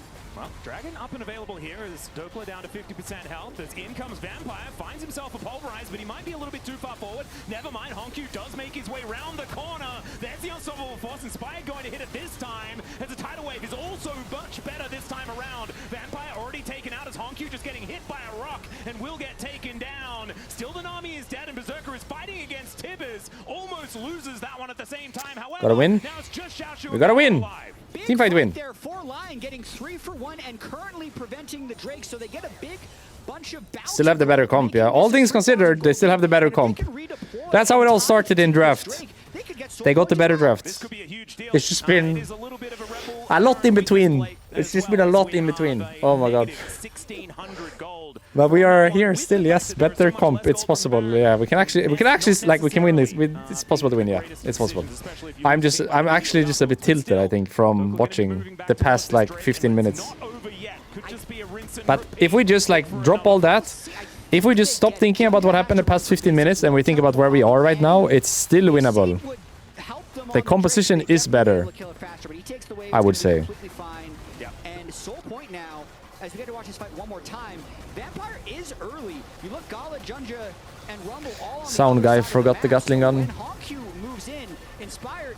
I think lands his first Malphite ultimate of the game, but it does lead to 2 kills. It does. Very interesting development as Berserker dodges that last curtain call and survives the Tibbers to stay fed in this game. Yeah, I'm actually not sure why he still has boots there. I think his quest is done for sure, by the way. It's bugged, I think. Wow. As that one does go down, so he's going to have to go back to base. It's done for sure. Now he gets plus 22 instead of plus 20. I think it's done for sure. It's just bugged. Wait, Jin's boots are bugged. Yeah, you're right. Because for sure the quest is done. But he still has boots in inventory. It's bugged. For sure the quest is done. There's no way it's not. So his boots are bugged. You know, if this game goes to 7 items, that's problem, no? Be able to get this wave shoved out. Yeah. And I think now is the time to talk about like scaling and things like this. True. I do feel like it's a bit of an evergreen comp from JDG with the fact that they have so many AoE CC tools. True. But the damage may not quite be enough because there is that true tank in the Cassante towards the top side of the map. Absolutely. I think JDG's team comp is incredibly front-loaded in damage. Yeah. And it relies a lot on thresholds. Spectator bug only? It could be, it could be. I hope so, because if it goes to 7 item... No, it is. Look, it is. Because 1, 2, 3, 4, 5, 6, 7. It's a spectator bug. You see? His blue orb is all the way over there. It's a bug, it's a bug. Spectator bug. He has 7 item slot, because he has the pink ward. It's a bug, it's a bug. Just for us, I think. the fact that one Jhin W into an equalizer is all of Isles' health also makes things difficult to play. And it doesn't even matter that the Jhin W doesn't really do very much damage. Yeah. Because it just needs to hold them in place. Is now Inspired, engaged on. Hasn't really taken any damage just yet, though. As that Koenig Rooker doing some work here alongside his extra thrift shop items. 3 items, but the cheapest way to get there. You love to see it. I will say, junglers that can build Protoplasm Harness generally just get inflated in power because that item is so incredibly efficient and strong. So a big fan whenever you're able to complete that item on a jungler. You don't need to build an item to clear the jungle. Yep. All right, Dokla catching this wave. The rest of JDG were thinking about going for a bit of a dive, but I don't think Dokla's very diveable. Yeah. Honestly, it feels like the tempo vibes have shifted. You know, that's what it feels like to me. So tempo vibes is way more useless than tempo markers. Oh, absolutely. As a term. It's completely useless. It is actually a full word wasted. Yeah. It's just like a waste of time entirely. Yeah. Tempo markers is only like a half of a wasted word. Yeah, you can almost make it mean something. Yeah. But tempo vibes is purely just a feeling that you get. Correct. That's all it is. However, I feel like it works in this particular instance. You would, because that's you're the one who said it. I don't think others would feel that. All right. Junja thinking about trying to find a bit of an angle here, but I don't think he's going to be able to. And Lyon will just slink into their jungle. So Saint is recovered in this game, actually. So he's 3 full items with Mercury Treads, will be doing a decent amount of damage, level 18 as well. The game's actually gotten pretty late. Yeah. It's kind of a one-fight game. If it really swings to the side of one team and a wave is in the right place, it could just be them running down the Nexus. And Berserker almost has Infinity Edge. When Corgis get to the 4-item Hex Optics Infinity Edge build, they can annihilate teams. So that's going to be the win condition for Lyon, is getting to the Infinity Edge and then keeping Berserker alive in team fights. It's a ludicrous amount of damage in 4 items. I was thinking that maybe it would be the dreaded Collector third, and it wasn't that. Hex Optics just a little bit too strong, and then the Infinity Edge comes in for that massive damage. And in a minute's time, there is an Infernal Soul on the table for Lyon. I have a feeling that that might be where the fight is going to occur. But something is very wrong with the spec, no? Because there's no boots on Alistar. But I'm sure he has boots. Look how fast he is. He has boots, for sure. But there's no boots on Alistar. Where is his boots? For sure. I don't see they're just missing on the spec. Line to move in here, and as soon as they move into River, they're going to get flanked. Junja is currently not on vision. Yeah, that's a scary teleport from Saint as well, but wasn't punished for it. I can really see Lyon moving towards Baron for control, but Saint is so scared. Oh, he gets the vision down, so Saint does get himself out of there. Does have to that was scary. Expend a bit, but still able to survive. But you can see all the flank angles. Rumble in mid lane. Okay, now teleporting over to the bot lane, so he's okay, sure.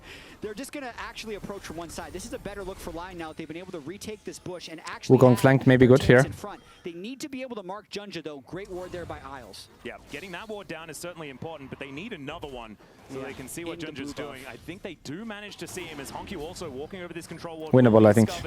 So no flank for the Annie. Not free by any means, but it's winnable. So JDG, they might just have to pull the trigger with information over to Lyon, as Inspired does spot him out here.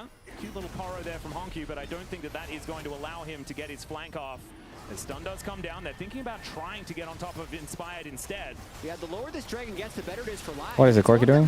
Here's a fight. Yeah, Tibbers does come down a little bit early in this one as well. As the curtains have been called. Junja has control of the Drake though for the moment. Saint is solo. Victor is solo. Saint is going to get engaged on, but the flash out here from Junja is this. Victor is starting to do so much damage. Might have to run.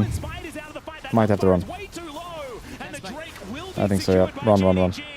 Can they get anything more though? That is going to be the question. As Xiaoshu, at least no one died, so maybe Baron not possible for enemy team. So he is just going to back away. Mission accomplished for JDG. Prevent the soul point and keep the pressure on the map.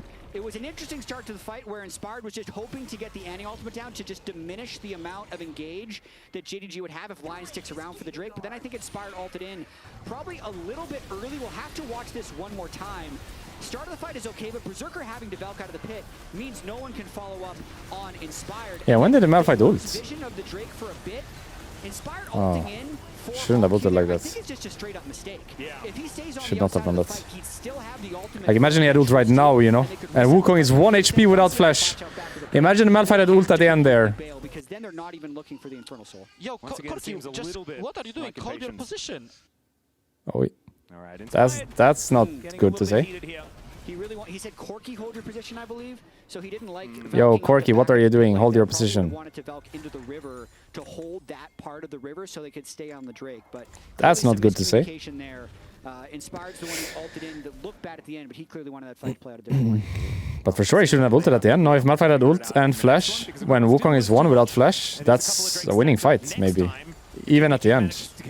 My goodness, I mean, then you're staring down the barrel of the 4 Infernal Soul, which is ludicrous amounts of damage, especially when... Like, sure, the Corki made a mistake to go in pit like that, but the Malphite ult at the end was also a mistake. And if he had that up and flash up when Wukong is one like that after flashing out from the Victor, they probably win that fight with flash ult from Malphite and get the Drake, by the way, regardless of everything. Yeah, this Xiaoshu guy is pretty strong. Rumble's out of control at this point. But so sure, Corki made a mistake, but so did Malphite. If Berserker can stand and hit in any of these team fights, which is much easier said than done, against a Proto-Belt Annie and a Wukong, he's gone all damage. So if Berserker finds the right fight, it's going to be big, but it's probably more likely... I feel like it's also weird when you're teammates to say the champion name. I know it's like heat of the moment, so he probably doesn't think about it, but it makes it even more offensive to me, you know, when you say, yo, Corki, what are you doing? Hold your position, instead of like, hey, Berserker, you should just hold your position. Chill a bit, you know. It's a completely different way to say it when you use the like player name or actual name compared to like champion name. To me, it just becomes more offensive. Like you're not even teammates at that point. It's just it's just like a solo queue game. I don't know. I can't. I don't want to go into it too much. A little bit tilted already. I wanna keep my own sanity. You know. I don't want to get too involved. Yeah, I'm down for Gentleman's 5v5. I want to stay out of it. They weren't a great team. So maybe being a the series is really a tilter. I think first series I've watched all tournament where I feel a bit like angry about the games. Angry is maybe the wrong word. Sad? Flustered? I don't know. Frustrated? Frustrated maybe. They had such a good situation in game 1 and game 2 now. And this is where we are now. 0-2 down probably. Well, this is a gentleman's, it's not a gentleman's Baron. There's no vision. Frustrated, I think is the best word for it. It's just a Baron. It's not like they're getting fucked, you know. It's like they are just doing it to themselves. Once again, though, as Gala has taken a lot of damage from just the Baron. Their Baron damage is actually not that great. As he goes once again, Honkyu having to deal with this big old rock. Gala does take down. Gonna have to flash and W at some point with Corki. Rumble killed him anyway. It's over. Unless Victor ult? No, Victor ult timed out. Oh, that's so sad. Imagine Victor ult was still going here. Imagine the Victor ult was still going here. Oh my god. That's so sad, no? 2 for 3. Could be worse with how that started. What looked like a disastrous start ends in a 3 for 2, but I still think JDG should have enough up to take this Baron. No problem. Saint is TPing back on midway, but it just seems like... It seems rather bold to try and stop this Baron, but that looks like what they're going to try to do. I think you probably could. I mean, the Baron is doing a fair bit of damage, and it's only a Jhin, right? It doesn't do a lot of damage to Baron. Still, it is down exceptionally low, and the teleport is going to mean that they are not going to be able to get that one done, even if it was just a Alice. It's really bad to die here. Could have fought the Drake otherwise. Oh dear, Saint. I don't understand what they're looking for. It's not like they're ever going to get that Nash, and now they lose Drake as well, which was otherwise contestable. You know what? Like, walking up there makes no sense, no? You're never fighting them, and you're never stealing the Baron, so why are you there? And it was a very nice engage here by Vampire. You can see Isles, he wants to be there to support Berserker, but he just dies if Rumble puts his ultimate on the CC. They are able to trade it for supports, but you can see Berserker's just not able to stand and hit. Like, imagine Victor ult was still here now. And you get the, like, ult reset on Rumble with Victor. Low-key winning. If there was a Victor ult here. Ah, maybe not winning. Here it makes no sense. They're not winning the fight and they're not stealing the Nash. So why are they here? Is the perfect engage to set up the execute onto Saint. Doesn't make sense. Gala also being able to get a little bit of extra money there as well, collecting. Could have probably fought the Drake otherwise, you know. Hopefully they don't lose any more, but still, Lyon kind of circling the drain at this point in the game, and you saw that picture in picture at the same time. That the dragon also goes down. 3 dragons apiece here. 3 Infernals. Sounds pretty nice for Jhin and Rumble team. Towards that 40-minute mark. Yeah, the Baron is getting a lot of work done. Lyon needs a bit of a miracle fight here. Berserker with an RFC as well, so 5 full items. Could do 1 more for, you know, fake 7 item or true 6 item nowadays. He's got an Elixir of Wrath. That counts. That's an item. Never mind. Doesn't have it anymore. He drank it. Would need a rather miracle fight where Berserker's able to hit, but the problem is anyone who he can hit can kill him. Yeah. So it's very hard to get auto attacks off. It is problematic. The 3-level advantage that Xiaoshu had as well is just kind of ludicrous. Still has it, actually, as Dokla hasn't yet hit that level 18. But you can't hit level 21, so it won't get worse. That's true. It's only up from here, Jat. You're exactly right. Yeah. I do like that optimism. As Junja off on a bit of an angle here towards mid lane. You can also only lose 3-0. It can't get worse. Can't lose 4-0. Nope, not yet. Oh, man. You are just a beacon of hope. Exactly. It's beautiful to see as Ingo's Berserker looks for Junja. He's almost just dead. So close. And whoa, just one extra auto would have done it. But the engage on the other side is still really dangerous. But Dokla will be able to find Honkyu. Got one, but it doesn't mean much, you know. There's no objectives or anything. At least they don't lose the game here, I guess. So it will probably go to next Drake now, at least. They get one more chance. I mean, Inspired still has ultimate. He's hunting. Oh, Gala could be his target as well. Xiaoshu is going to be there. The wagon wheel comes out, and he finds the double knock-up. Berserker Flash late with Jin. And let's see whether it can do so as Xiaoshu is on the gravity. 1k to Malphite. Yo, is there an end angle here? Through bot lane? No Rumble, no Jin. There's an end angle, no? I think you end here, by the way. They have no wave clear. Who clears the wave? There is no wave clear now. Both of them died. Rumble and Jin both died. I think the game might end here. Baron is out too, so they can't even buff their own waves. I think the game ends here, actually. Just like that? The games don't make sense! I don't know. I think they're going to go for the end. It's difficult. They have it, no, for sure. It's 5v3. The Annie, Wukong, Alistar don't do shit here. They can't even clear the wave. Can they? Annie ult on the wave? Oh, they can't. Malphite is just zoning here. Hit the Nexus. I mean tower. Hit the tower. Tower. No, you have to play on this wave. Guys, we gotta hit the tower. Anyone. Anyone hit the tower. Tower, no. Tower.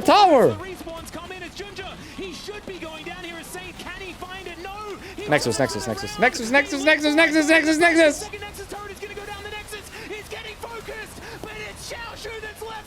Oh my god! What the fuck? Wow! That was close! That was close! Wow! That was fucking close! That was like 1 auto. Oh my god! We have to go back.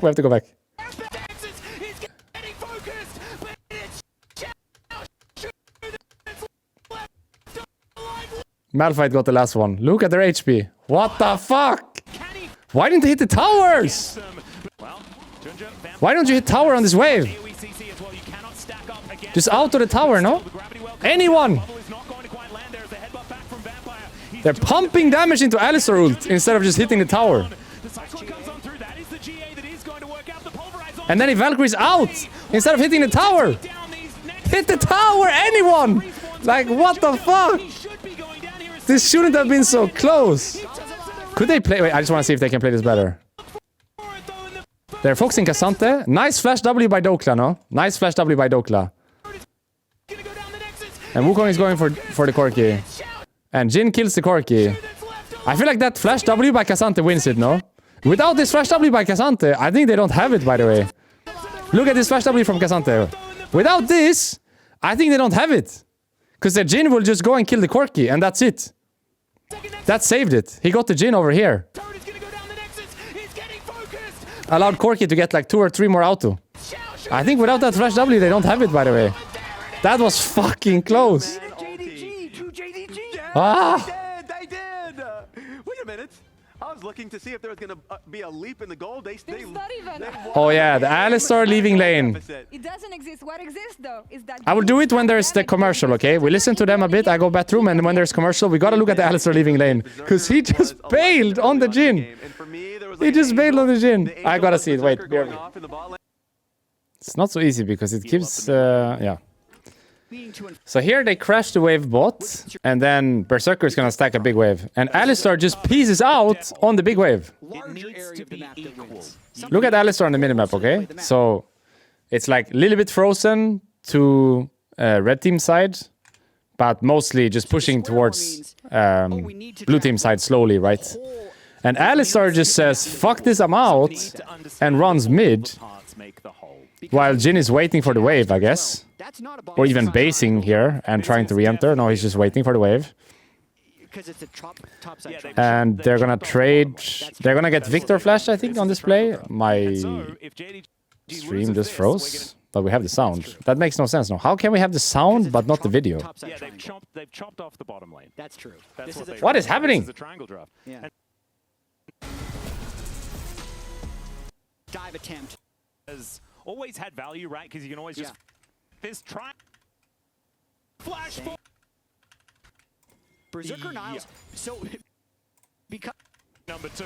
So Alistar just goes mid when they're stacking the wave, and he's gonna make this play on the Victor. And when they see the Alistar mid, they're obviously crashing the wave, and then Jin can't play.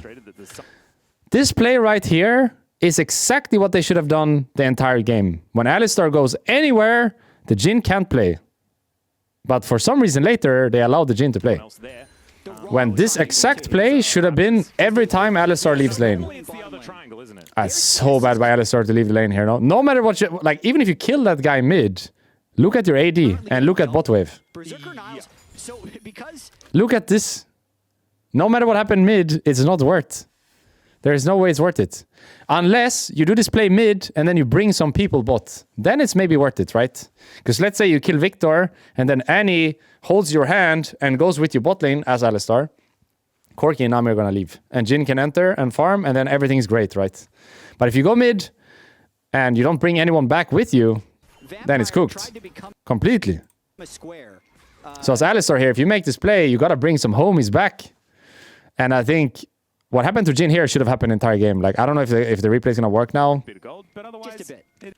He's up against. But look at these timings, you know, like... This is what happens to Jin mid. While Alistar is here, imagine what happens to him when Alistar is not here. Because here, for example, the Alistar runs top. So what can they do? Alistar runs top right now. What can they do? Chat. What can they do right now to the Jin? They can take the tower, they can dive him, they can zone him, but instead, Nami and Malphite just leave to top. But they should be diving the Jin. You can even see Jin like chilling on tier 2 because he's not sure what to do. You can see Jin right now on the minimap. He will press S on tier 2 because he's like, I can't play the game, guys. But then for some reason, Nami and Malphite just say, fuck this, let's chase them. And then Jin walks up and forms the wave. But what happened to Jin bot, level 3, should be happening now too. Every time Alistar leave, they should pay the price. But for some reason, they just didn't make them pay. Yeah, we're missing fearless bans, no? They're supposed to be like Rumble, Cassante, Malphite, Wukong, Annie, Victor, Corki, Jin, Alistar, and Nami here as well. Ryze is a big one. Ambessa is a big one. I think Ambessa is maybe the next best champion. I like that. Look at that beautiful drawing as well.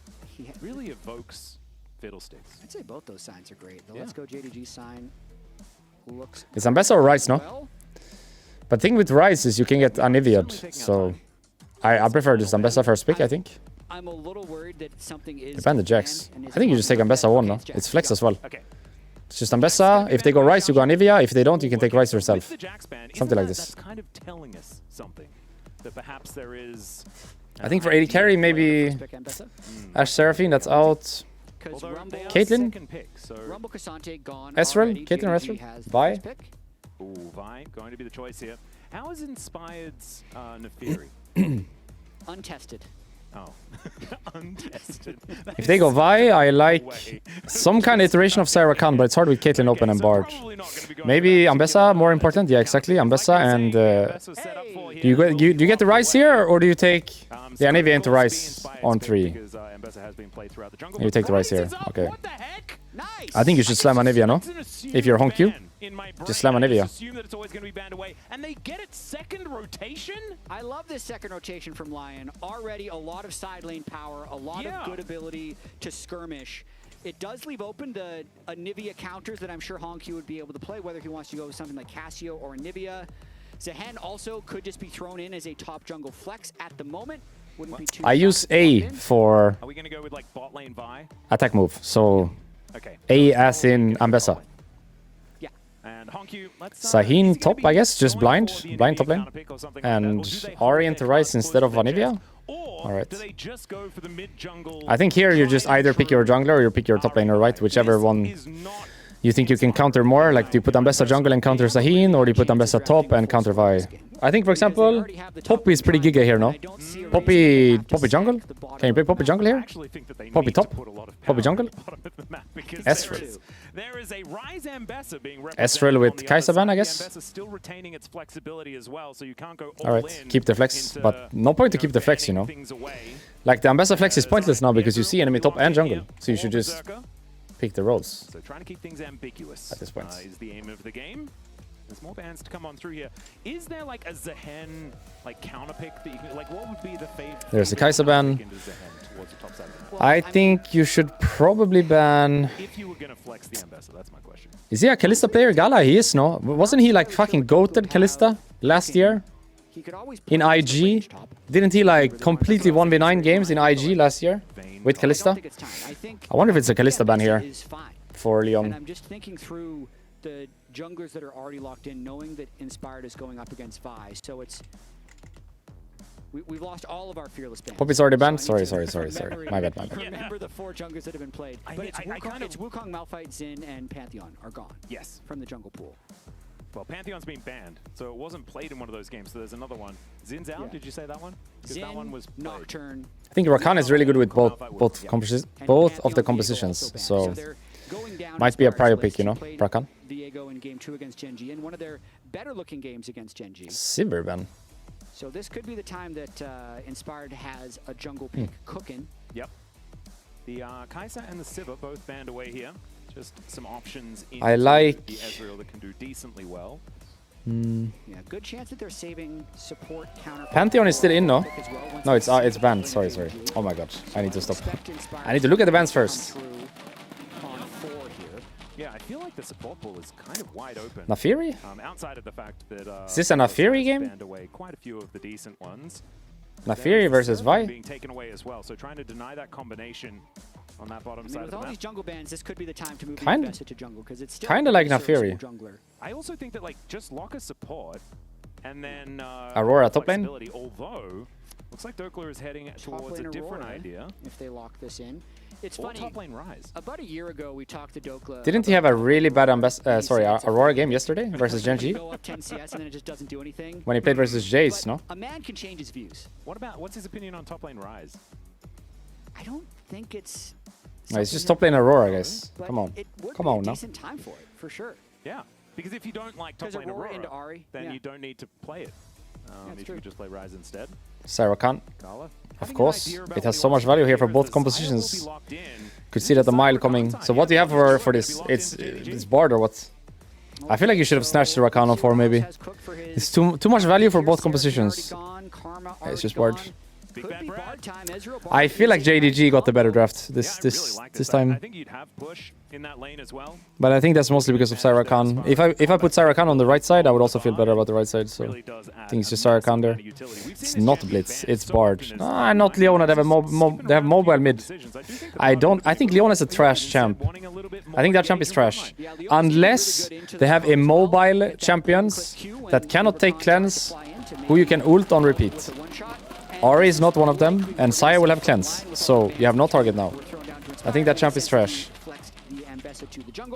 But I do like it. For example, if enemy mid is, let's say, just an example, last game it's Annie versus Victor, right?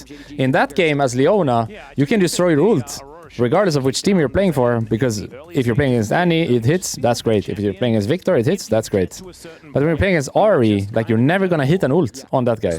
Ever. I think it's also good, Leona is also good into bot lane mages, I think.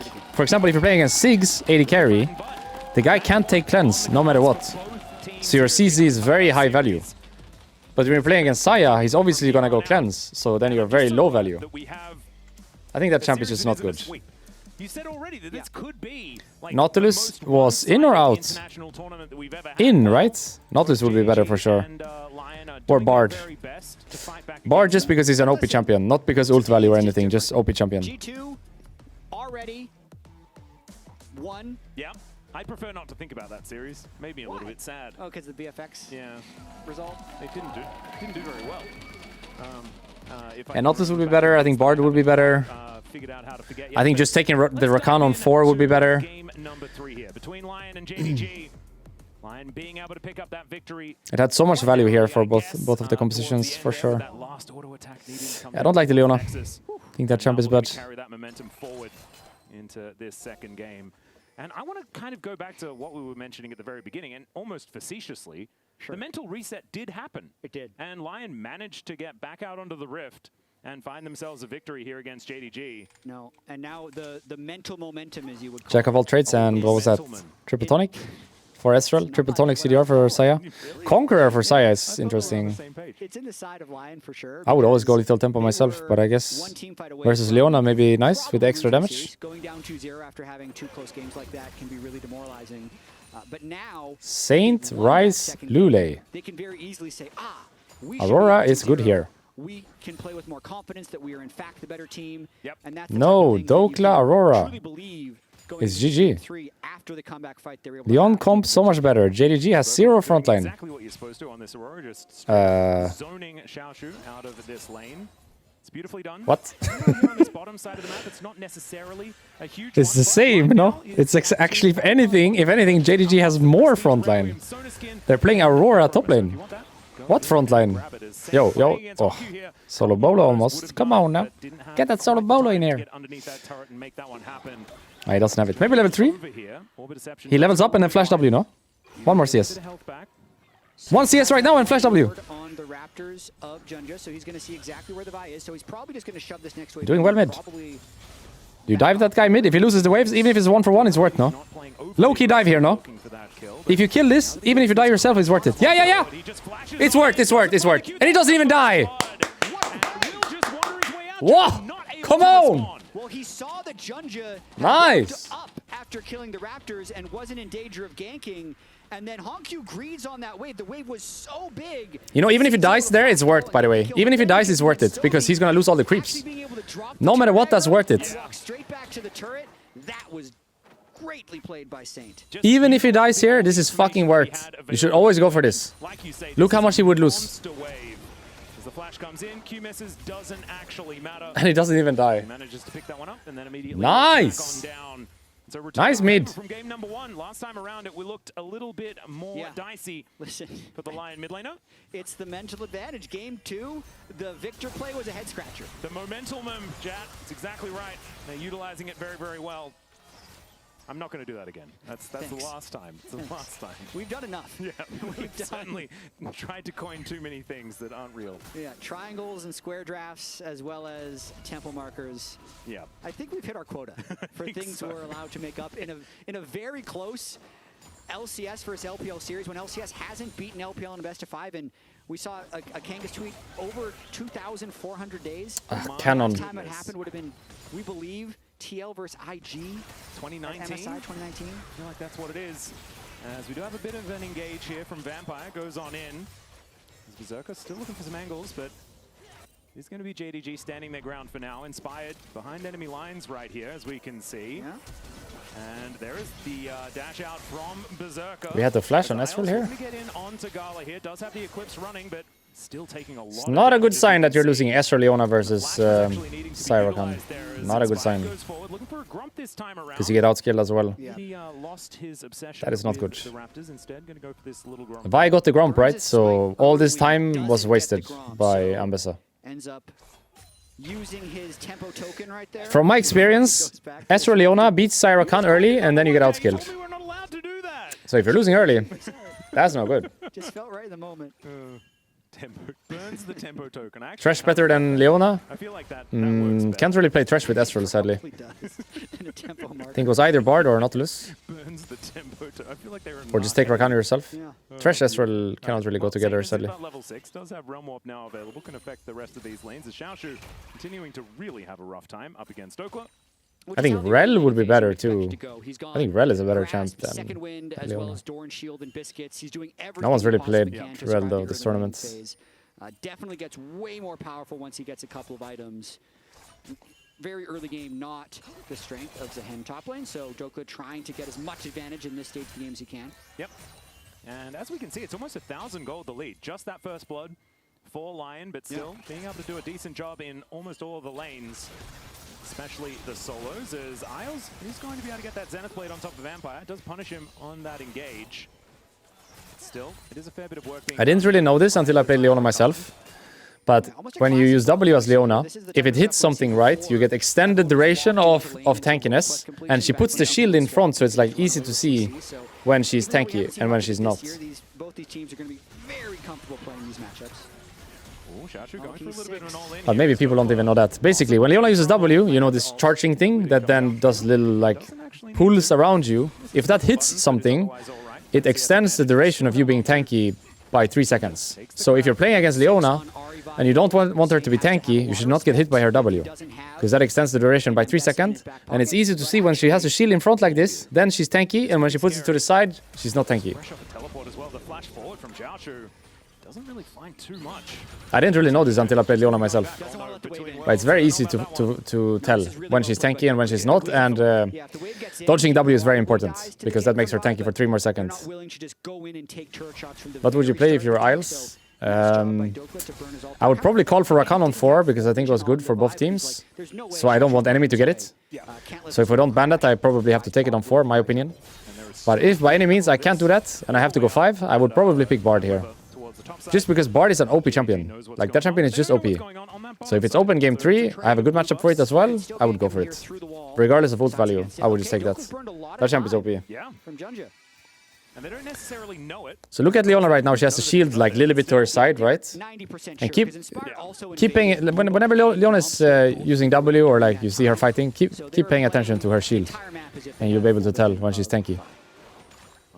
It's quite easy to follow once you learn it. These minions in the mid lane, and he's catching back up as far as CS numbers are concerned, but still that 500 gold lead is there for. I can also show you in practice tool between games if we have time. Ryze is obviously the big ticket pick in this game. Already has his catalyst done, and is going to be a huge problem in this game. Yep, nice job by Berserker there, clearing the wave and interrupting a reset with his level 6 on Ezreal. Would that get him a tempo token? Yeah. Cool. If it was it's Rakan, right? Yeah. it would have given him the tempo. Just wanted to check, just to make sure. Yeah. So I am up with all the lingo so far.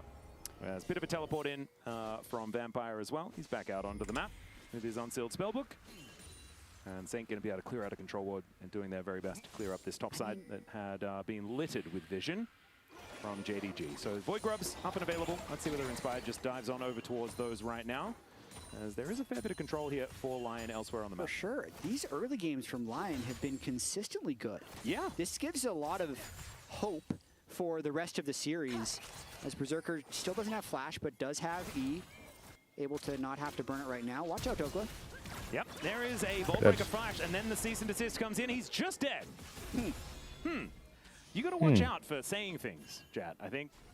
Yep. Stop saying things. You got it from here on out, Atlas. Okay, don't like the Aurora. Just not things like that. Regardless of how his lane is going, I don't like the Aurora here. I would much rather have a booster myself as well. Like, I don't know about the top matchups, but I feel like if you just put Ampesa top into Zahin and you pick another jungler, or you pick like a, I don't know, let's say Aatrox or something top, just looks better, I don't know. Don't like the Aurora so much. I feel like on Aurora, similar to Jace, you just need to be fucking good, like, play so good for it to be worth it, you know? Yeah, just ult for cleanse, that's a decent trade. Not too much of anything else happening from that one, though. And it's about a 300 gold lead. Saint was cheating towards the bottom side of the map, but no Realm Warp angle available. I just don't feel like Aurora is worth it for Western top laners. Like, maybe if your name is Keen, you know, or I don't know who else is goated. Bin? Maybe if your name is Bin? Keen? But it also leaves him open to being punished. But I like the approach more that G2 took today. They played Sion, Cassante, or on top today. I think that's better for Western teams, Western players. Not a big fan of the Aurora. Took a tower shot here. But we're still out. I think he's going to be able to. That is I feel like that's illegal that he got out there. Ori had no mana for ult. That's the way he plays. I mean, he burns his coast, he gets a plate. Ori had no mana for ult. ult. A lot of time. Junja went mid lane, Vampire used ultimate, and Saint was going to reset after that play anyway, so ends up being a good play. I don't know if many coaches would agree that that is the play to go for, but when it works, it works. Either he has incredible risk assessment, or he's just crazy. Some say he has better mechanics than JoJo. His jungler has said that in an interview, Inspired. Wow, that's crazy. He rarely says anything from anyone is better than JoJo, if you know Inspired. Well, that's Isles just trading his ultimate for everything that Gala has. Good as well. One after the other, as the Featherstorm does come on down. A couple of Void Grubs do go back over to Inspired as well. I think he went back and finished off the remaining two, so 3 of those going in their direction at the same time. And so JDG without very much of an objective to their name at this point in the game. Yeah. Lion's going to have to start thinking about Drake soon if they're going to be holding this much pressure across the 3 waves.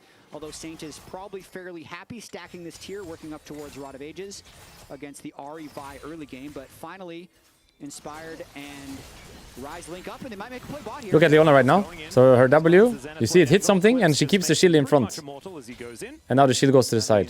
You see it?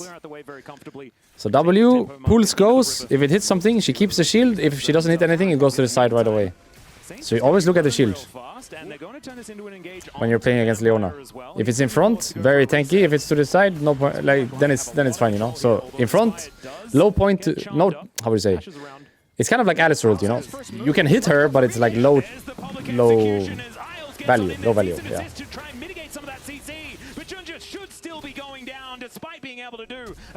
Lower value, maybe. Ah, KS. But still, I mean, it gets the job done. Yeah, it gets them the kill onto Junja. Sad. The Ambessa flashed as well for it. And now mid dies. Oh, he got out of that? Mercs. He has Mercs. I wasn't going to say definitely going to die. No. The Mercury Tread's tenacity gives him just enough time to flash away. He's not allowed to back. Yeah, without Mercs, he doesn't live that. Things being done from this man. He's playing with confidence. Oh, yeah. And it's working. So keep it up, Saint. Maybe Showmaker did, like, personally teach him how to play the game. The big thing about this play ends up being the roam from Isles at the end of it, staying out of Fog of War because of the work Isles and Berserker have been doing bot lane. So as Inspired lands, so here her W will hit, they're able to try and chain the CC, and she keeps the shield for a bit, you see? And now it goes to the side, I'm pretty sure and she's squishy again. Inspired. I flashed for it as well, so sad. How did my Q not hit? He just queued out? Yeah. Well, still a kill. Got the assist gold. We'll take it. We'll take it indeed. And 2-1 in favor of Lyon. They have over 1,000 gold in the lead. And Gala, he does have his ultimate back available. He's going to throw it out right now, but Berserker just creates as much space as he would like with his Arcane Shift. And Lyon is so good at just playing around these cooldowns. Like, that gets thrown out. They don't go inside the feathers. They just back away. They'll look for another fight when he has absolutely nothing to mitigate it. Berserker Isles have had really strong laning phases in all 3 of these games against Gala and Vampire, who have been one of the strong points of JDG to get here to first stand. So this isn't even a game where they necessarily over-prioritize lane, but the Leona Ezreal at this point is winning against the Zyra Khan. Last time we saw JDG, I actually felt like it was the bottom lane that was performing exceptionally well, especially Gala. Yeah. This time around, it is Lyon with a whole lot of control, and it hasn't been JDG picking for priority down there either. I think that's one of the bigger things is the draft as well, keeping Seraphine permabanned. The Karma in game 1 would have been the moment, but the Poke Varus was keeping it down, even though Lyon did end up losing this game. Now they have to watch out for Junja, though. Yeah, Junja looking for a bit of an angle here. Cannon. Does have the Vi. You can Missed the pretty cannon. much guarantee this gang should be successful if they do stay up, but that is This not is what they're first going to do. Drake of the game. That is crazy to me. 14 minutes, no Drakes. At almost 15 What? minutes. It's one of the latest first Drakes that we've had so far this It's like the most tournament. important objective in the game, and we just haven't been doing it. That's a lot invested to... Whoever wins this series have no chance versus BLG, no? And now Junja overstaying on the map a little bit after Drake. Saint sniffs it out. Still very close competitive game here. This first Drake Chemtech... Definitely feels like these two teams are on a lower level. Dokla going between the worlds here as the Realm Warp to deliver a rise towards his top lane. Grim Deliverance, but the Ghost gets Saint out of the way. And Xiaoshu But they're quite even to each other, at least. So it makes it fun to watch today. Because this is very winnable for Lyon. Lyon. Lyon! We're in France! Yeah, he's been chipping away at this turret, having a lot of push onto the Zehen, and Saint is having Lyon. just a great game. He really is. What a bounce back from game number 2 as well. It was a difficult time for him, but this time picks up that first blood by himself underneath the enemy outer turret. They're kind of mid gap so far. He also survived 2 times when he shouldn't. So he's pulling a lot of people mid too, like pulling a lot of pressure from enemy team. Hopefully just live for the rest of this game. He's playing Rise. I mean, this champion's busted. And also, look at this. Zehen can teleport down bottom, but he just collects another full wave bottom, likely collects some crystalline overgrowth on that turret as well. Full Rod of Ages, almost finished stacking his tier. Berserker definitely has to watch out here, though. Yep, Arcane Shift should be able to get over there, but Junja is just going to throw down the ulti. There's the knockup. Charm is connected. Oh, that layering of CC. Not a lot of counterplay, unless we flash way earlier. And that is what happens when you have barrier instead of cleanse. Saint has to watch out now as well. Dokla could teleport in, but wouldn't want to because he's got a full. We're gonna have to cover this dive with Leona. Dive onto Saint, if we die here, it's really bad. Our AD carry just died. We can't die on mid as well. Leona needs to save this play. Rakan could be killed? No, he has Mercs. Never mind. Gonna get nothing here. And we use TP. TP was way too early. Not only did the Leona come to defend, but they also got the Aurora TP, so that's probably play worth. Whoa, okay. Nice try. Nice try, nice try. That was a good flash play by Leona. But it's just a flash out from Junja. You will take that. Support flash for the jungle flash, probably feeling pretty good. Doesn't have Hex Flash, which is a little bit of a shame, but... And Inspired has 2 levels on Junja, by the way. That is... Nice try. What? Why? Yeah. Let's see if he gets out of this one. He has no flash, no ult, no ghost. There's no way now. Yeah, no.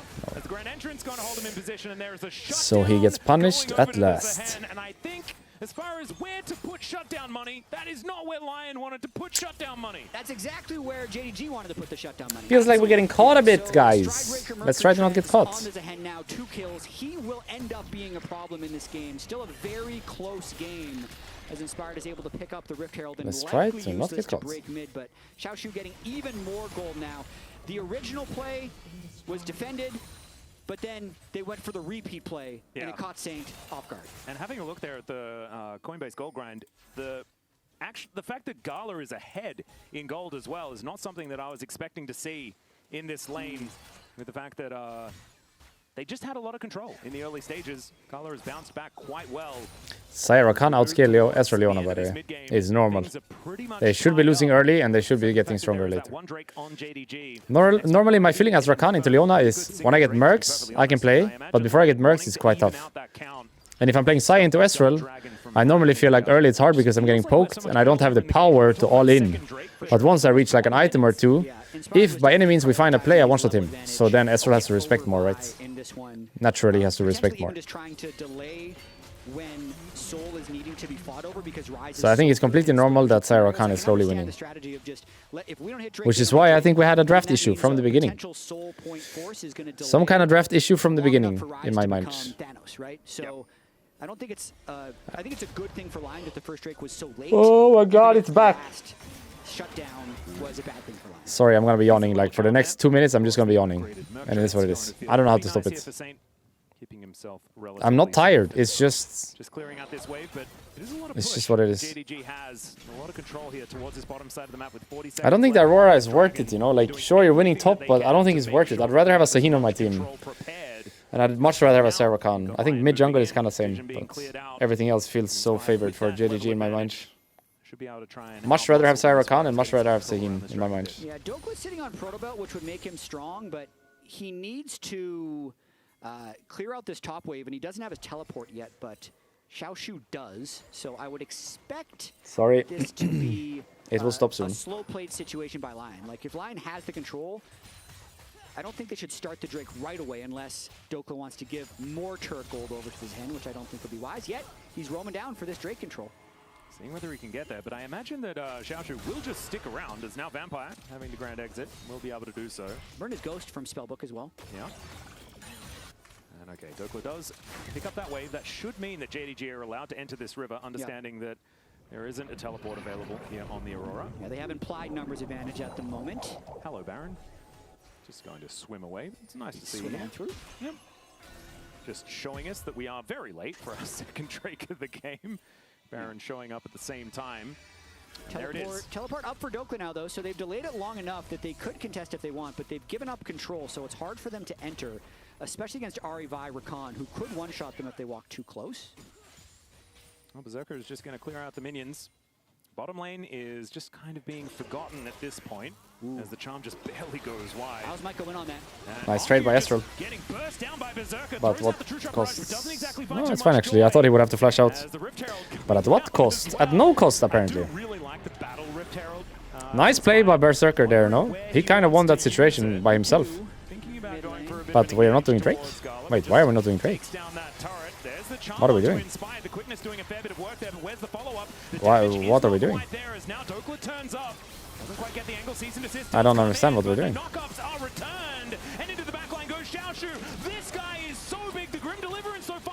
What just happened? Didn't Estral just completely smurf the play and Drake is free? Am I crazy? Why do we have to crash the Herald mid? Lyon really not on the same page What? at the start of this fight. Berserker was in base when Inspired went in for that Rift. Isn't that just a free Drake? You chunk the Ahri, she has the base TP back, you have a free Drake in that timing. For sure, no? But the overall team fight does go over to the side of JDG. Only a 600 What did we just do? They didn't manage to take the Drake. So that is the good news here for Lyon. We can just do this again. And This is post Estral's chunk. Aurora TPing on mid-wave, Berserker's running out of base, and everyone on Lyon just That didn't make any sense. A lot of damage actually turned back onto Junja, but then there's still the numbers advantage. So Xiaoshu can just run forward with impunity. Honkyu ends up picking up the kill onto Saint, and we are back for another tango with the Dragon Pit. Yep, round 2. And let's see whether it's going to work out in favor of Lyon or whether JDG can finish it off this time around. 2-item spike is big here for Berserker though. As let's see whether he can land One shot device. One shot device. Oh dear, a little bit caught out of position here is Junja, and he has to just get out of there. Now we get the Drake. Isn't this exactly how it should have looked the other time? Exactly this. Chunk one guy, do Drake, go back. Why didn't we do that the last time? This is exactly how it should have looked the last time. But we just didn't do it. Damage they're able to get down onto Junja. He's having a tough game with how much Inspired has been countering his jungle. So 210. Got it done in the end though. He's going to feel a little bit underpowered compared to what Inspired is in these team fights, kind of holding that 2-level advantage as well. But still a very... Is this a 1v9 Ambessa performance coming? Look at the CS. He has more CS than his mid laner. Does he just 1v9 this game? In jungle? Gala's carried many a game on Zai in his career. And also almost moving towards 3 items as well when he does have that Lord Doms. Unless he decides to go for Mortal Reminder or something like that, but there's not a lot of healing. So it should just be Lord Doms here for Gala. And then Infinity, like 4-item Zaya is so incredibly frightening and will have a whole lot more consistent damage than what Berserker will be representing. Right now is when Berserker is the most powerful. And so I do like that Lyon were trying to force around that, but they're going to have to continue trying to make things happen because there is a certain inevitability of Gala on this Zaya, as you were talking about. Even if the range is relatively low, as Isles in the back of the Baron pit that is able to mitigate most of Baron's damage as he does vacate the area. Vision available for JDG. Yeah. Really tense game. It is. Really tense series so far. Game 1 had the tension the whole time, even though it was up 7-0.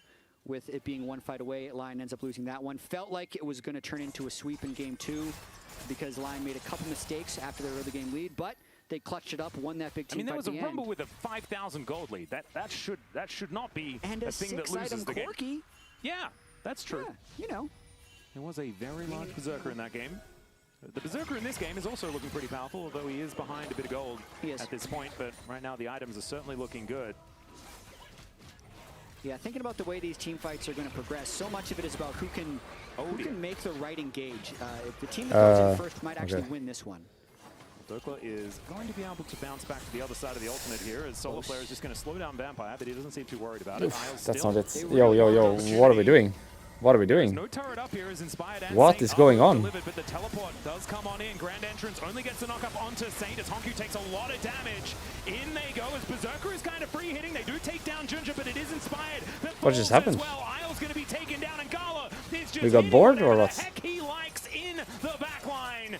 I feel like we just got bored and we threw everything we had and missed everything, and then we just walked at them anyway. Are they just looking for a Baron? That'd be a little bit frightening. And then we lost the game. What? Crystalline overgrowth and takes down the turret. That could be the What just game that happened? swings it in JDG's, sorry, the fight that swings the game in JDG's favor as they get 3-4-1. It literally feels like we got bored I'm surprised. and we just used everything. They didn't go for the Baron, mainly because they don't have Smite and they're thinking like Aurora Ezreal could steal it, but it was going to be 4 versus 2. I think Lyon might have dodged We use Leona ult and Ryze ult like this to start the fight. And Aurora already ulted, keep in mind, from before. So we have nothing. 0. Gala gets out so much damage. We literally have nothing. Aurora ulted top to survive. Leona whiffed ult and Ryze ulted in protest. That's how the play started. TP counter to Saints engage with the Realm Lord. Not to mention Vampire just having an Are we bored? field day in that fight. Yeah. So much value. I don't get it. Quickness and his grand entrance towards the end there, making sure that they pick off Isles. At least they didn't do Nash. Really Like, beautifully it's done. fine in the end, Surge but JDG into a it's probably good if we don't do that. Not out of it next just yet, time. but it is looking more and more difficult as this game goes Saint is on. caught, Xiaoxu no? possibly caught out of position. Does have that grim Shouldn't delivery. Sonya, because you're gonna get charmed. Nice flash. I think you should have just flashed out to begin with, but they just take him here. Why didn't he just flash out? Why did Sonya like that? The game is just over now. What a sad way to lose the game, no? Xiaoxu is out of control. What a in this sad game. way to lose the Absolutely game. Dominating Saint at the start of that fight. I don't like their draft anyway. It's very different from the other two games where I had like some kind of, how to say, I had some kind of belief in their comp. The other two games, like it made sense more so in the other two games than this one. In this one, I don't really know what they're going for. Doesn't feel like they scale well. Lanes are decent, but it's not like game changing. They didn't get any Drakes. First Drake was taken out 14 minutes. Very sad to lose like this. Not celebrating too much just yet. I mean, we cannot know why Lyon is bot. We are running away from bot. Gosh. And Inspired. I don't know why Leona is bot. We are running away from bot. Let's see whether they can turn it around. 6,000 gold is the advantage here for Keep in mind, Leona is in his team. His teammate called Isles. He's less. About it earlier on, but felt like, you know, I do talk about it probably too much. And Xiaoxu down here towards his bottom side. But it's fine. He is so frightening on this end. And Dokla, I don't think, is going to be able to clear out these Baroned up minions in time. Rebel Baron power play looking a whole lot better here. 1,600 at this point in time with still 2 minutes left. We've already been over that. We don't need to say it again. JDG just looking to balloon this advantage, move themselves towards match point, unless Lyon can do something heroic. Yeah, at the same time, though, you could see Tabe not counting his eggs before they hatch into chickens. Yeah, this time. Not counting his chickens before they hatch, I think is the line. Yeah. But if you do count chickens before they've hatched, they are indeed eggs, Jad. You're absolutely right. Yep, absolutely. Just because of what happened in last game. Look at that. It just sounds a bit weird when you say it a little bit wrong. It's okay, Isles. Let's have the Eclipse, but the inner turret is just going to fall. And man, JDG just moving like on a ward steamroller towards Lyon, and it looks like Lyon just cannot get themselves take this fight or fuck it. Isles moves just up. fight. I don't know whether that Zenith Blade hitting would have been a good thing, but now they want to said before she can use anything. Again, Vampire just takes control. The charm connects as well, but they go in between the worlds. There is the public execution. Dokla grabs 1 kill, but unfortunately, that is probably all they're going to get, as it's a double for Gala. And Berserker is standing on a control ward, wanting to try and take someone down. Dokla going to get delivered grimly, and Xiaoxu should be able to flash on forward to help grab they're this getting for so Gala. outplayed. There is the ace. And maybe JDG have had enough of this game. When JDG starts winning a team fight, they win the team fight. They really do continue to win the team fight. On the edges of these fights. What a beautiful finish to this game by JDG. I have to say, the player of the game is a little bit easier this time around as well. Vampire has been just so incredibly good. As you can see, Isles doing his very best to distract these minions and JDG, but the Nexus turrets Just going to fall down. Half a turret remaining, and they will be able to push this minion wave forward. So JDG will be able to collect match point here, but Lyon made them work for it. They had an advantage throughout a lot of this game, and I think that we haven't seen the last of them, as of course, we've still got one more game to go. Just pick some scaling and go to game 5. I'm feeling it. I agree. Pick a good team fighting comp. Yeah. Keep in mind, they won the game before where they played Corki Nami, Malphite Cassante, and Victor. And that was a stinker of a game. And they won it anyway. Because of composition. It's actually calculated. So it's for sure the way. It's how G2 did it as well today. They just picked a strong 5v5, good scaling, and whatever happens, happens. For the 4th game of the series. Absolutely. I think to be able to play Aurora, Ambessa Jungle, Ryze, Ezreal Leona, you need to be Gen G. Or some other Eastern team. I think as a Western team, you just need to keep it simple. Simpler at the very least than what they did last game. Okay, we have all the Fearless bans on screen now. I think Caitlyn is a big one that's open for AD. Was the very first red side win for JDG this tournament. Oh, Sivir, Caitlyn. What a fun fact. Ashe Seraphine, but that's banned. No Seraphine. For support, there's Bard still. That's big. There's still Bard and Lulu. Lulu and Bard. Until you get the one that you want, or you don't. Do I see that right? Lulu and Bard? Yeah, I think that's right. Yeah. Okay. There's one more missing. Red alert. Lulu, Bard, and they banned the Trundle. Brom maybe. Nautilus, Brom. There's the Lulu ban. As many junglers as possible to make sure that Inspired is an I think for jungle, Jarvan is a big one. Jarvan and Pantheon. Jarvan and Pantheon. Like I feel like Inspired's champion pool is kind of gigantic. Like where's the Nunu ban? You know? Yeah, it's true. I mean, for what it's worth, this tournament, he has looked best on champions that are already gone. Like Nocturne, Wukong, Xin, Vi. Yep. When he's been pushed onto the other archetypes, it hasn't necessarily worked with the rest of the Lyon team. There's the Pantheon ban. What about the Jarvan? Ban Jarvan here, maybe? It was a little bit in playoffs when Dokla was pulling out the Varus and the Vayne. Doesn't feel great to give Jarvan. Yeah, you ban the Jarvan. Now there's what? Caitlyn, and there's like Kaisa, Kalista Renata, there's Bard, Nautilus, Brom, Lulu's banned. That makes 10. Good math. Is there some kind of Seer prio here? Scion blind. Just like that. They set it up with the Trundle ban. This would be the time where Lyon would. It's time for Gwen or something like that. Try and play Vayne again if they want. Nah, not the Vayne, not the Vayne. They're a little bit scared away from. Go for the Gwen. These counter picks with them having a low hit rate on them so far at first stand with their success. Yeah, I think if this was go for the Gwen or something. Don't go for Vayne. It might just be a Gwen slam at this point in time, but I don't know whether that's what Dokla wants to do. You could even just lock in a bottom lane that you really like. I don't mind Aatrox. Berserker and Isles in lane I don't mind. Been really, really good.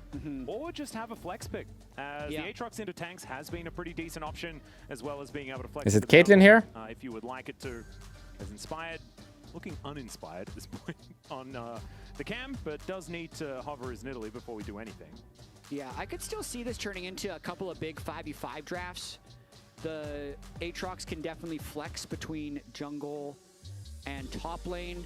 He obviously always does this Nidalee hover. Yep. Philios. So then we're looking at what? Milio on 3? Lulu's banned. There's no Lulu. Thresh? Thresh maybe. Could be a Thresh game. And we'll see if JDG I like the Jinx, you know. Like Jinx Milio here goes hard, I think. We have seen this. Which one's like more common? Is it the Xayah Jinx Milio goes hard now. Seen from about 2017 until now, or is it the like? Or do you take the Thresh yourself actually? Maybe you take the Thresh right now. It's not bad now. Comp looks good. You have a tank top already. But I feel like these two champions. It's either you pick Milio here or you take the Thresh, I think. Those are your options. Thresh or Milio. I feel like it just happens all the time. Even if Thresh. like, Jinx isn't exactly top. I think they should take the Milio now. I think you take Milio here. You want to play this champion, either one of these archetypes, with Thresh or Lulu. Looks great, no? Milio here? Yeah, that's the not TK, not TK. I don't mind the Nautilus, but I think it's way better to get Enchanter there. Way better. Because you're fine. If you're playing Aphelios Milio into Jinx Thresh, you're fine and you outscale. But now you're playing Aphelios Nautilus into Jinx Thresh, which means you're also fine, but you don't outscale anymore. I feel like you would have been fine either way with the Milio, and then you just outscale, and it's fucking nice, you know? And you can cleanse the hook, so you don't have to think about that later. I don't mind the Nautilus, but it feels like a missed opportunity, you know, to get an enchanter here. I feel like you could have gotten away with it easily. This lane is not hard to play. Twisted Fate certainly would be one of those things that could just lock down Berserk for a moment. Yeah, good ban right there. I do wonder, like, the thing that I like right now for Lyon is the fact that they're holding a flex pick. Ban TF. So they can still pull out something crazy in their 5th pick. So I think they're kind of setting up mid lane bans now so that Saint can blind pick his mid laner on 4. And then we'll see if they throw Dokla up against a Scion as Aatrox and have Inspired on something weird. That's kind of what JDG is expecting right now with the continued jungle bans for Inspired. Maybe trying to push him onto the Aatrox. So that's 11 bans so far in the jungle. See whether there's going to be even more. Maybe Lyon just go for an agreement. They're going to start banning junglers as well. We'll have 13 taken away, and it's finally a Mumu's time to shine. You know, maybe we get there. I mean, at a certain point... Kali ban. A Kali TF ban, what is that for? He's got Mundo still. Kali TF ban, what is that for? That's actually a decent option for either team at this point in time. Because those are not blind picks, no? He wouldn't blind pick either of those, would he? Maybe he would, actually. So we're going to be looking for a lot of damage. Just wondering if they're looking for something specific on 4 with those bans. Jace is Azir? No. Still able to be played in the I like the Azir though here. Mundo's bench. 5 jungle ban. Trundle, Maokai, Pantheon, Viego, Mundo. 5 jungle ban. Nice. Azir here, no? Just Azir. As far as I know. Would you just play Azir here, even with the nerfs? With all the control mage bans. It's good into enemy team. It's good with your team. Sejuani blind is EU, I think. But there's a lot of bans, so maybe it works. But in theory, this blind should be able to be punished, or? Sejuani blind. Can you punish? Mundo would be a normal pick, but that's banned. Trundle would be a normal pick, but that's banned. Maokai would be a normal pick, but that's banned. What else is there? Similar to this. Skarner? Skarner. It's Skarner. It's Skarner. It's Skarner. It's Skarner. It's Skarner. For sure, it's Skarner. It's Skarner. Surely in top 8 we trust. Mel Skarner? Looks good, no? I love Mel. This champ is amazing. I love this champ. Amazing champion. Poppy jungle, Poppy jungle. I have a lot of dash, it's not bad. I think Skarner would have been better though. What does he want to pick up for Honky? Like, is it just Azir? Like, that's a great Skarner angle, no? Here? I guess, because you can sort of peel as well on the champion. A lot of consistent damage as well as you move later into the game. So do you pick Azir yourself, or do you go for the Mel? I prefer the Mel, actually. I like that champ, you know. Otherwise it's Azir here, I think. It's just a Mel then. So what is actually good into Mel? Because I feel like Mel is good into a lot of things. Better into some, decent into others.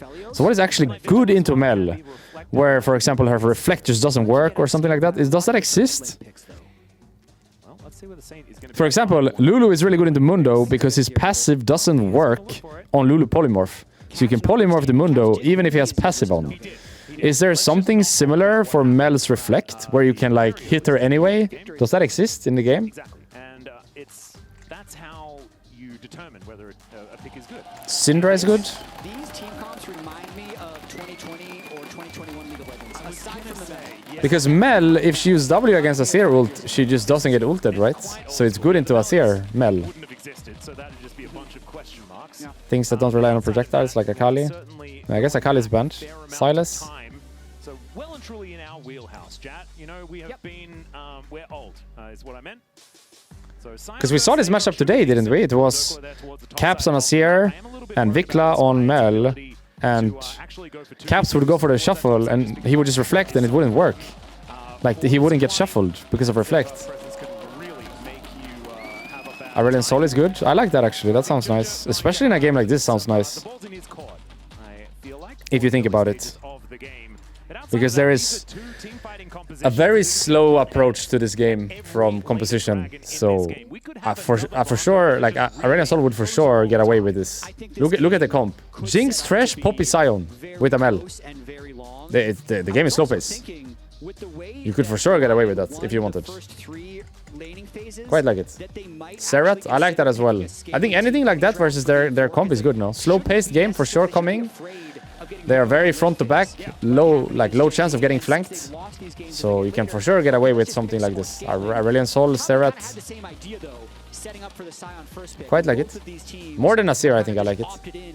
But not a lot of people play Aurelion Sol or Serath. Unless you're Nemesis. Then you just play everything. But not everyone is Nemesis. Analyst area for the Lyon versus Loud series earlier. That was an awesome experience. Yes, they were so passionate, such good. Wait, we just missed the game. They just threw us in the game 1 minute. We just missed the first part of the game. Apparently, Poppy is farming enemy jungle. Okay. And yeah, they just didn't show us the game. We are apparently in enemy jungle. All right. So what's Sejuani gonna do then? Because I think she knew. So where does Sejuani go? She goes in enemy jungle, or? JDG draft looks scary. 07. Galachad Jinx Poggers. Sejuani on match point is risky. Monka S. I'm liking Lyon's team comp more. How to deal with Honkyu here. It's been mainly Vikla playing the Mel so far this tournament. Let's go, Lyon. Give us silver scripts. Hashtag give us silver scripts. Yeah, where's Vikla now, though? If I had to choose a comp I like more, I would say they are basically dead even, but I prefer left. Yeah, absolutely. Pretty similar, but I prefer left. The reason why I prefer left is I think Jinx is better into Aphelios. Like, Jinx is not good every game, but she's good into Aphelios, so I just prefer that side of that matchup, specifically that matchup. I feel like Thresh is gonna be happier later than Nautilus is. Because who is Nautilus hooking this game? He's hooking in and he's probably dying later. Meanwhile, Thresh can hook and not commit his life, and he has Lantern as well. So I feel like Thresh is better later too. Then you have Mel into Azir. I prefer Mel. I think that champion is broken. Seems nice every game. I watch it. Jungle, debatable, I guess. Poppy is not always useful with dash blocker here, but she has ult to be useful. And I think top is the one where I might prefer the Aatrox, actually. This is a kill 2v2. Okay, nice. I love Sion, don't get me wrong. It's just, I feel like Aatrox is one of those champs where if you have a good game, you just 1v9. So a good Aatrox game here, 1v9s, I think. Doesn't look great so far, though. But that's one of those champs where you play, when you play against a really good Aatrox and he gets this matchup, he just farms 10 CS a minute, and then he's just Thanos later. Doesn't die, kills you, and Sion is like giving that game to him for free. You understand what I mean? So I don't mind the Sion, but I feel like the Sion allows the Aatrox, and a good Aatrox 1v9s. This was really well played, no? 2v2? Well done. I don't know if Doke has a good Aatrox though, but wait, this could be good, no? This could be good, no? Even with Mel here, it's good, no? Flash after. Oh, the melee. Flash out from Ginger is going to be able to keep him safe. Does have that phase rush as well. Make sure that he can run away. But run away is what he needs to do, so no crab for the jungler of JDG. Yeah, Inspired calling Isles up for that reinvade, managing the unique jungle situation very well in Game 1 and here in Game 4. Basically controlling both Raptors at this point, also getting double crab, and I'd say almost like a hockey assist for First Blood. He was around, Yep. He helped give them faith. Hockey assist. As Honkyu is just clearing things as best Fellow hockey watcher. It is a great sport. I wish I played that sport when I was little. But it's like a material sport, if you understand what I mean. Like when I was little, I didn't have cash to buy that kind of stuff, and my parents definitely didn't buy that stuff, like have cash for that stuff either, you know, to just like randomly buy everything you need to play hockey. So I just never ended up trying it. As far as I remember, there was like 2 people out of however many that actually ended up trying it and playing hockey in my school or like amongst my friends. I think last time we saw the Mel, there were only a few things. You know, tidal wave, I think, was a like big 2 guys in my entire, how would you say, year of birth. Of all the people born in 1996, there was 2 people that ended up going to play hockey. Very few, you know. In handball team we were like 30, in football team we were like 30, in floorball team we were like 30, and then in hockey we sent 2 guys.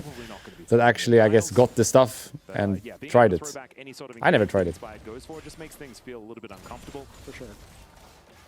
Another situation where it's looking and I very much regret it because hockey is one of my favorite sports to watch these days, together with football. Hockey and football. I think football more because I'm just very invested in teams. I actually like really enjoy watching hockey for the sport. I think football is less enjoyable to watch, but I'm just really invested. Like, yeah, I follow everything, especially Champions League. We have the World Cup qualifiers this week as well coming up, and I'm like really invested, you know. Probably too much for my own good. But hockey is just a sport I very much enjoy. I think same with handball. To be fair, I also played handball, but handball is also a sport I very much enjoy to watch. It's just a really like fun spectator sport.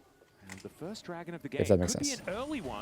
Here at 6.5 minutes, but handball and hockey. Forward, gets right on top of Inspired here, only level 5 on the Sejuani. Not sure about focusing Poppy. The Aussie ult was really bad. Focus a Jinx, no? Yeah. It's still winning. The Aussie ult only hit Thresh and it's still winning? Are they that much stronger? It wasn't even close. Was that because of Jinx positioning or why was it like this? Because first they focused the Poppy and then Aussie ult goes only on Thresh. But it was not even close. Like they still had half HP on everyone at least. How is that so one-sided? Is that just Sejuani being too tanky with Giant Spells? Yo, this could be good, no? He doesn't even see you. He's not paying attention at all. Oh, sidestep. Oh! Nice mid laner. Nice mid laner. Wow, that sidestep into actually taking the kill. One shot by the Mel. Early magic resist, very important in burst match. How is this so winning? I mean, Sejuani's unkillable with Giant's Belt, but they're focusing Poppy, and Azirut only is Thresh. Mel missed her spells, and Jinx has really bad positioning, I guess. I'm surprised this was so winning. Wow, that wasn't even close. It's 4v4, and they kinda whiffed like target selection and Azirut. I think it was mainly Jinx positioning, maybe. Jinx hadn't bought items. That could also be it, yeah. To be fair, when I play this Jinx Aphelios matchup, I prefer the Jinx side, but that's later. I think Aphelios has way more agency in early mid game. He's also strong later, Aphelios, right? But Jinx gets to like this... I don't know, when I play this matchup, or when I used to play this matchup, I always feel like Jinx gets to this point where it's like easier to play. Do you understand what I mean?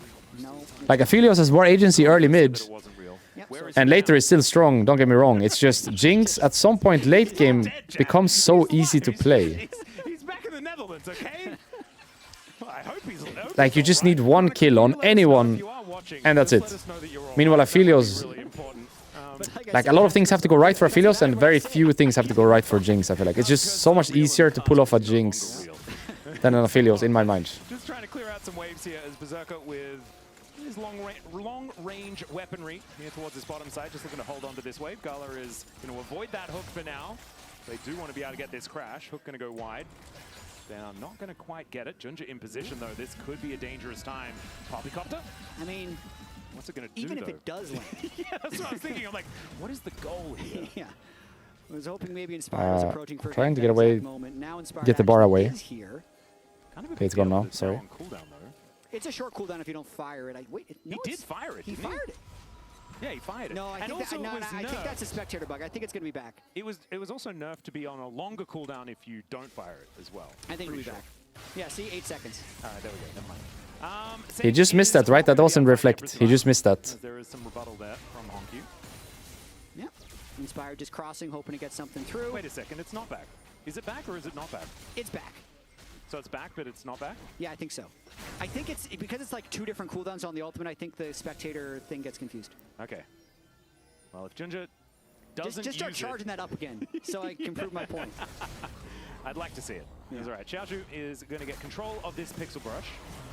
Gets pulled back by the Infernal Chain. Stokely just doesn't seem to be doing damage to this Scion. Does have his Barmy Cinder now complete as well. He never will.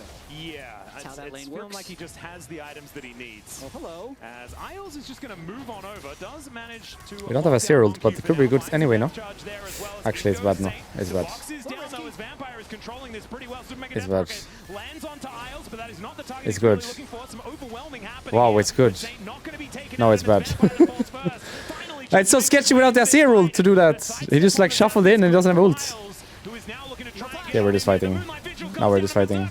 Oh, wow. That not a smurf, no? Not going to quite get enough damage there, though, as the rebuttal gets the auto attack to go back towards the Aphelios. Just 1-for-1 in the end. Support for mid, though. So winning for JDG, I guess. Really crucial CCs down the stretch, and Saint really maximizing Well played by the his Nautilus, I damage, think. and it feels like he's very confident playing against this Gwen with the way he's just Gwen? spending a lot of time moving, basically, to make sure he's not getting hit by the skill shots. Yeah, Mel? I feel like Saint has one mode. That's what I'm learning. I feel like things haven't changed since he was in the LCK Challenges. Playing with confidence, like he always does. Whether or not it's warranted. Like, I'm surprised he dashes in here like that with Azir. Looks so sketchy. Still, like you're saying, Saint just playing on the edge. Yeah, right here, Isles tanking. Could they not keep going with Sejuani? So there's no chance it goes through to Saint. On the bottom part? Like, couldn't the Sejuani keep going? On the Jinx here? Jinx has no flash. Why isn't the Sejuani killing Jinx? Oh, she got pop ulted. She got pop ulted. She got pop ulted. Double zaps in the fight as well. Never to mind. make sure that he is going to survive. Okay, Lyon now just going to be clearing waves. We do have a Cloud Drake coming up in 11 seconds time. And let's check in on the Coinbase gold grind. Berserker versus Gala here once again. It's a big lead. Love this for picture. This Aphelios. 200 more gold from minions, 579 from the kills. So the gold lead almost completely from the 2-0 on the kill score. Yep. Not quite able That's to a get lot of gold people yet. talking. They're swapping without quest, by the way. Okay, well, Dokla might Or be dying is quest here, ladies complete? and gentlemen, as he does get knocked up, the Infernal I don't think quest is complete, but they're swapping. Looks like Lyon are gonna trade this for a dragon. I actually quite like this play. Is Dokla just gonna be okay? Flashes towards Junja as he This was is kill to taking Jinx, the and she's gonna get full tower, by the way. They have grubs. This is a great play, regardless of quest. This is a great play. Yeah, look, the Mel blocks the Azir ult. This is a good matchup for Mel then. But we picked Azir into Mel, didn't we? Yeah, Saint definitely This was a great play by JDG, by the way. to go for that play. We had many bad things going in Witchcraft, but one of the good things we actually did was swapping like this. That was one of the few good things we actually did in the team. Still no role quest complete. Is swapped early, just a little bit early. He'll still be able to get his role quest. We would find swap timer and we would kill enemy top laner and like stabilize the game when it's not stable at all. This worked very well for us as well when we played. Long-range team fighting 80 carries. I quite like this move. People don't really do this anymore because of quest, but it pretty much always works when you do it. And it's not that bad for quest reasons either, because you can always swap back or enemies forced to follow you, so they are in the same situation anyway. Like here, the Aphelios followed, right, so he's in the same situation anyway. He's now going to add a fair bit of turret money to that one with these plates that are going down. Yeah, in Berserker we trust, man. Yep. If we're going to be winning this game for Lyon, Saint sidestepping, yet another Q. The biggest problem in this game is Xiaoshu's Scion. I mean, the fact that he's already 600 gold ahead, he's already stacked a ton of armor, has the Sunfire Cape, and Saint's not in a position where he can kill him at all yet. I mean, he had to do Merc Treads for the early move speed in MR against the Mel, so delays his first item Power Spike. Yep, and you need to buy an Ashes because you're Azir. Yep. And so we'll see what he does build second. There's a lot of debate on second items for Azir more recently. I personally hate Rylai's Crystal Scepter. Okay. I just feel like it doesn't do enough. But everyone does seem to like it as Gala misses a cannon. Berserker's in his head, man. It's happened. That's a -1 in the chat. But I'd like to see a Leandri's built, just because I do agree with you. I think this Scion is public enemy #1. It might work if for the long front line, you could do the Chovy and build a Proto Belt. That's true. A lot of people don't like that, but Chovy has done I don't like that either. Although I feel like if you want a There's players that just really like Prototype, and they just build on absolutely everything. As Dokla is going to find a Q3, and it looks like it may not have even hit. It's not a good sign if the Aatrox is losing to the Scion. Yeah. I mean, Xiaoshu Then we have an issue. had the wave frozen on Dokla, so Dokla has to try and break the freeze. It's going to be bouncing back towards his turret, but Dokla We have an issue, I think. to reset and try and home guard out. Look at the gold difference in these games. A lot of back and forth games. You can see Lyon winning the majority of early games and narrowly winning this game in the early game as well. Ooh, Inspired goes in. They were looking for the rebuttal. Q holds onto it. Takes the Lantern to safety, as now Shelly has been started up here. Who's scarier, late game Tristana or late game Jinx? There is a Scion moving up the river. I think Tristana is one of the best champs late game now in the game. Especially after they made it so her E deals like damage off of crit or whatever it is. Like her E deals like 1500 damage nowadays, late game. I do not blame Lyon for not going for that. Some crazy damage from E these days. Not like when I played it, it wasn't like that. I feel like nowadays she's way stronger late than she was back when I played her. But she's also way weaker early. Like you have to find some lane where you can actually get away with it, and that's not easy. Most lanes are not possible. Another reason why I think she's better mid. Because she gets XP mid, and she has easier laning phases.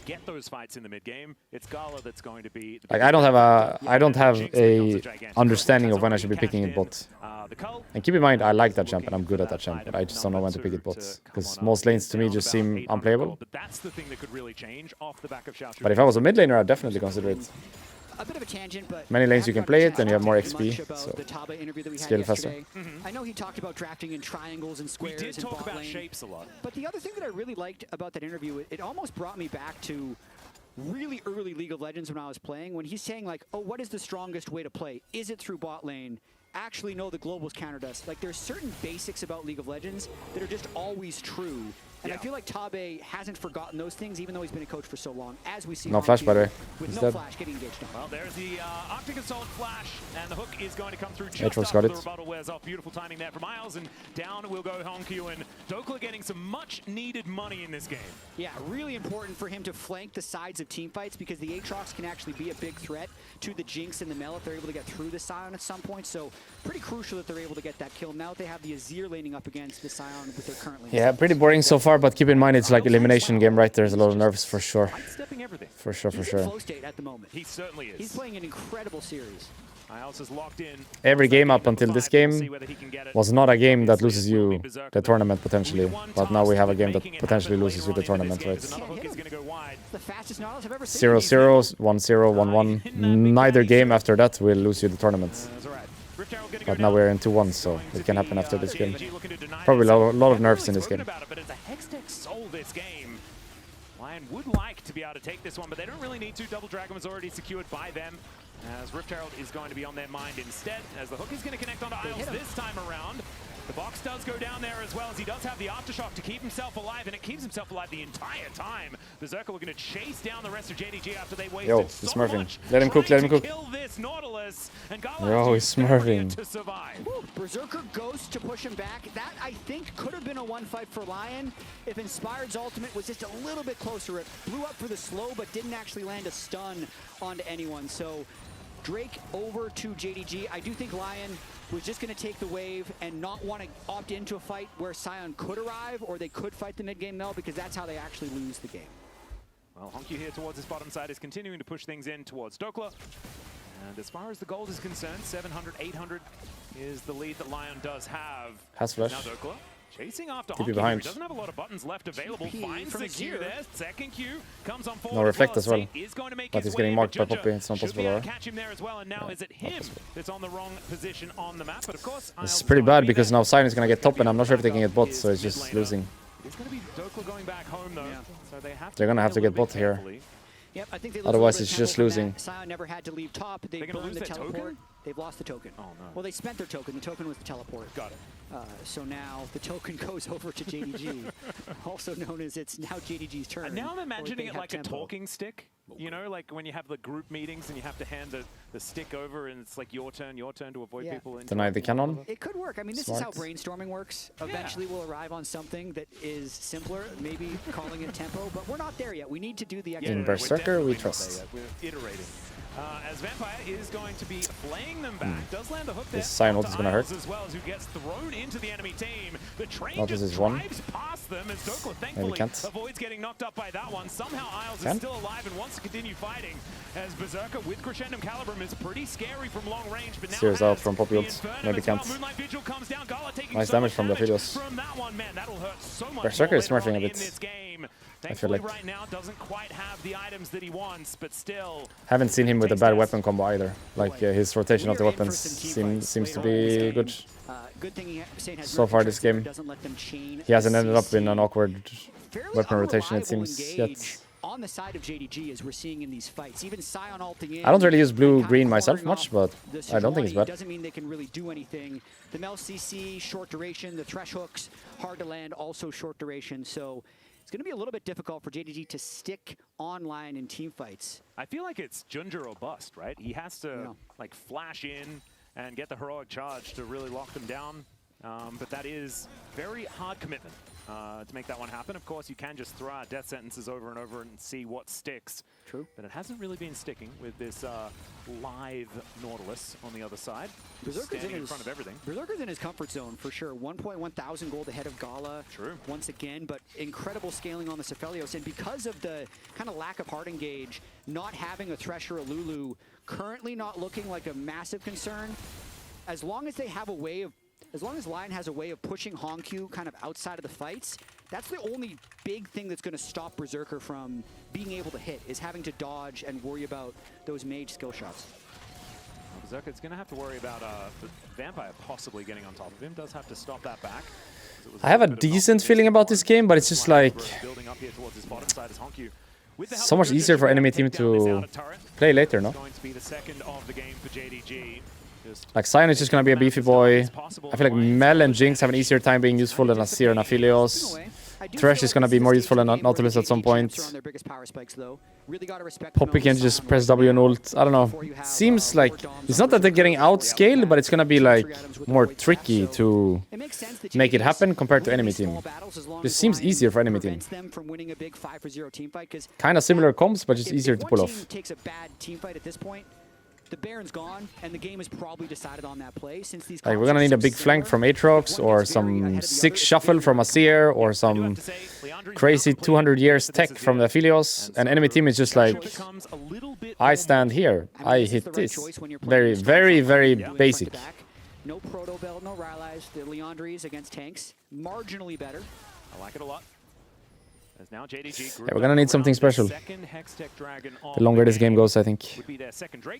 When they can just group like this, it's so hard, no? Lyon are thinking that they do want to fight for this, as the death sentence does go a little bit wide, but there is so need to find some kind of force, but we can't even shuffle the Mel because she can just reflect it, apparently. Mel is good into Azir then, no? Because a lot of time, I feel like Azir's like point in the game is to shuffle people, but he can't shuffle the Mel. Threatening the Baron damage. Of course he's scaling good, but it's such a like big part of his game, I feel like, being able to shuffle.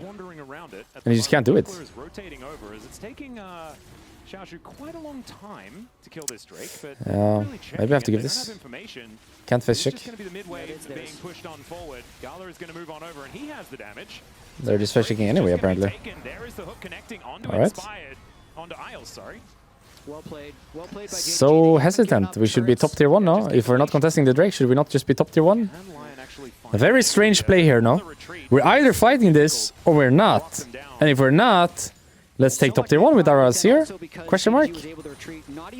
We got nothing here. But we could have easily gotten top tier 1 for this Drake. Lyon doesn't trade really anything back for that Drake. If you understand what I mean. Like, sure, you lose a Drake, but if you take top tier 1 and some waves for Azir, that's great. But we got nothing now. We just stood there. I don't know. And without Gala being able to get these it's okay to give, but need a plan then. Depending on the positioning something else happening. With his lantern. Oh, if he does reset, though.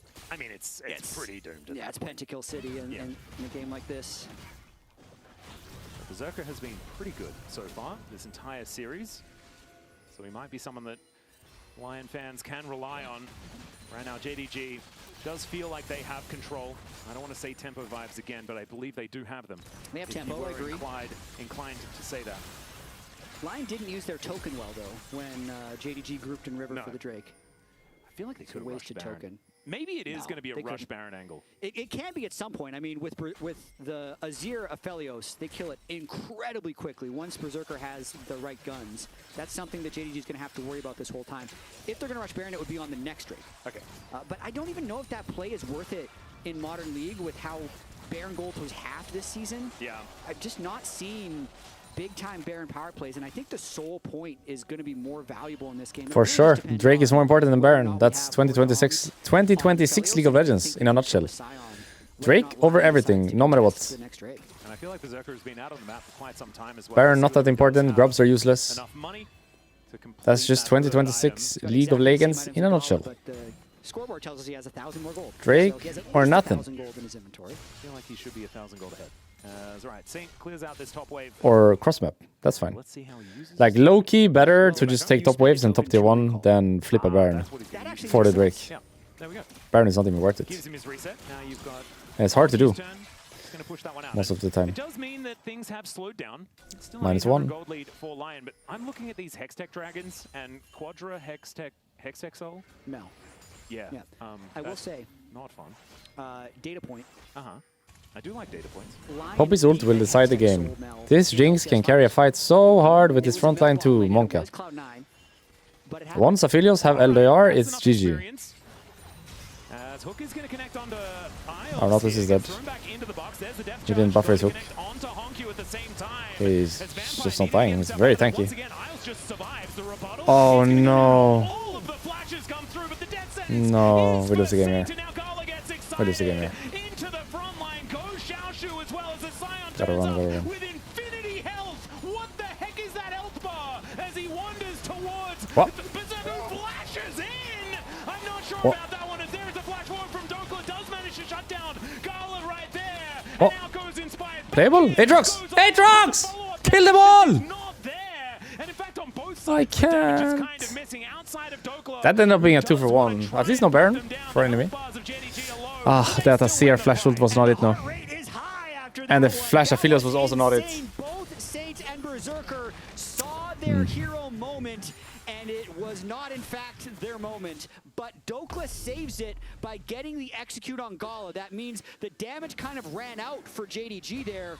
Once Gala was down, this Azir play was not it. It was looking so good for Lyon. As we were They should just play it slow, no? He doesn't have to go. He can just play it slow. Just hit the Poppy, hit the Poppy, hit the Poppy, hit the Poppy. 9. But everyone flashes as the hook is lining up, and they get the reset. Then And Aphelios should just leave here, or just stop hitting and start running, because he's hitting. He should be leaving. What does he see? He sees Gala, and he thinks he can kill him. Technically, they can. Afterwards, not worth a flash from the Aphelios, but then afterwards, you can see there's no damage left, and it actually ends up just being a 2 for 1, and we're back on the map. On second watch, I mean, I felt like the first time seeing it in the moment, I felt like I was with Berserker. In the replay, I didn't. That was a lot of health left on the Gala. Yeah, I didn't really feel it and a as it barrier. turned out. Yeah. If the Aatrox was there first, as long as we're doing, lies, it would have been fine. Well, I mean, I think that because he did have the option of not flashing in. Yes.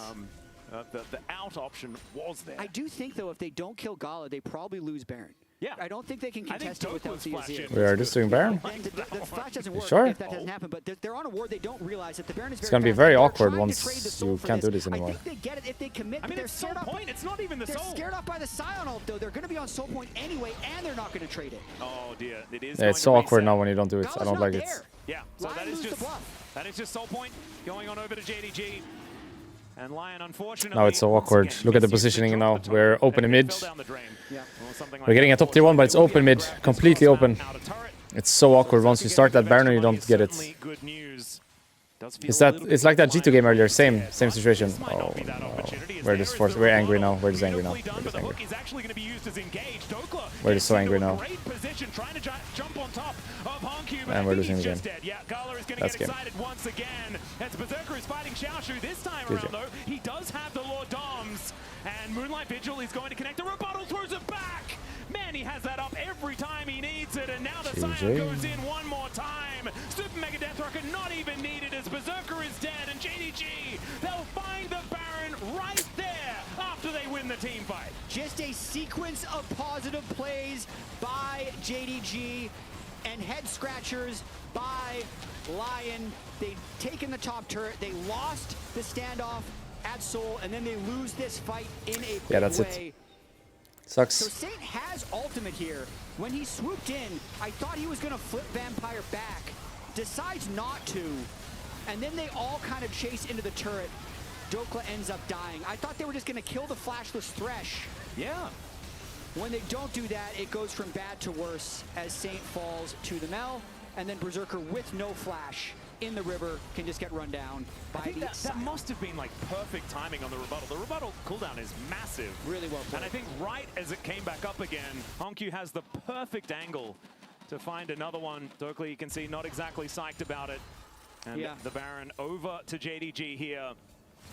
It just couple of minutes to play with it. Just looks like Lyon is second guessing themselves. After the team fight where Saint and Berserker both failed their flashes, Saint a little hesitant on the ultimate, but then the hesitancy ends up being a death sentence against a team who can team fight as well as JDG. And now the 1,000 gold lead the Berserker had is 1,000 gold lead on the side of Gala, and Lyon's going to need some help. Certainly are. Let's see whether they can find themselves a team fight. Like, still Berserker is doing a lot of damage.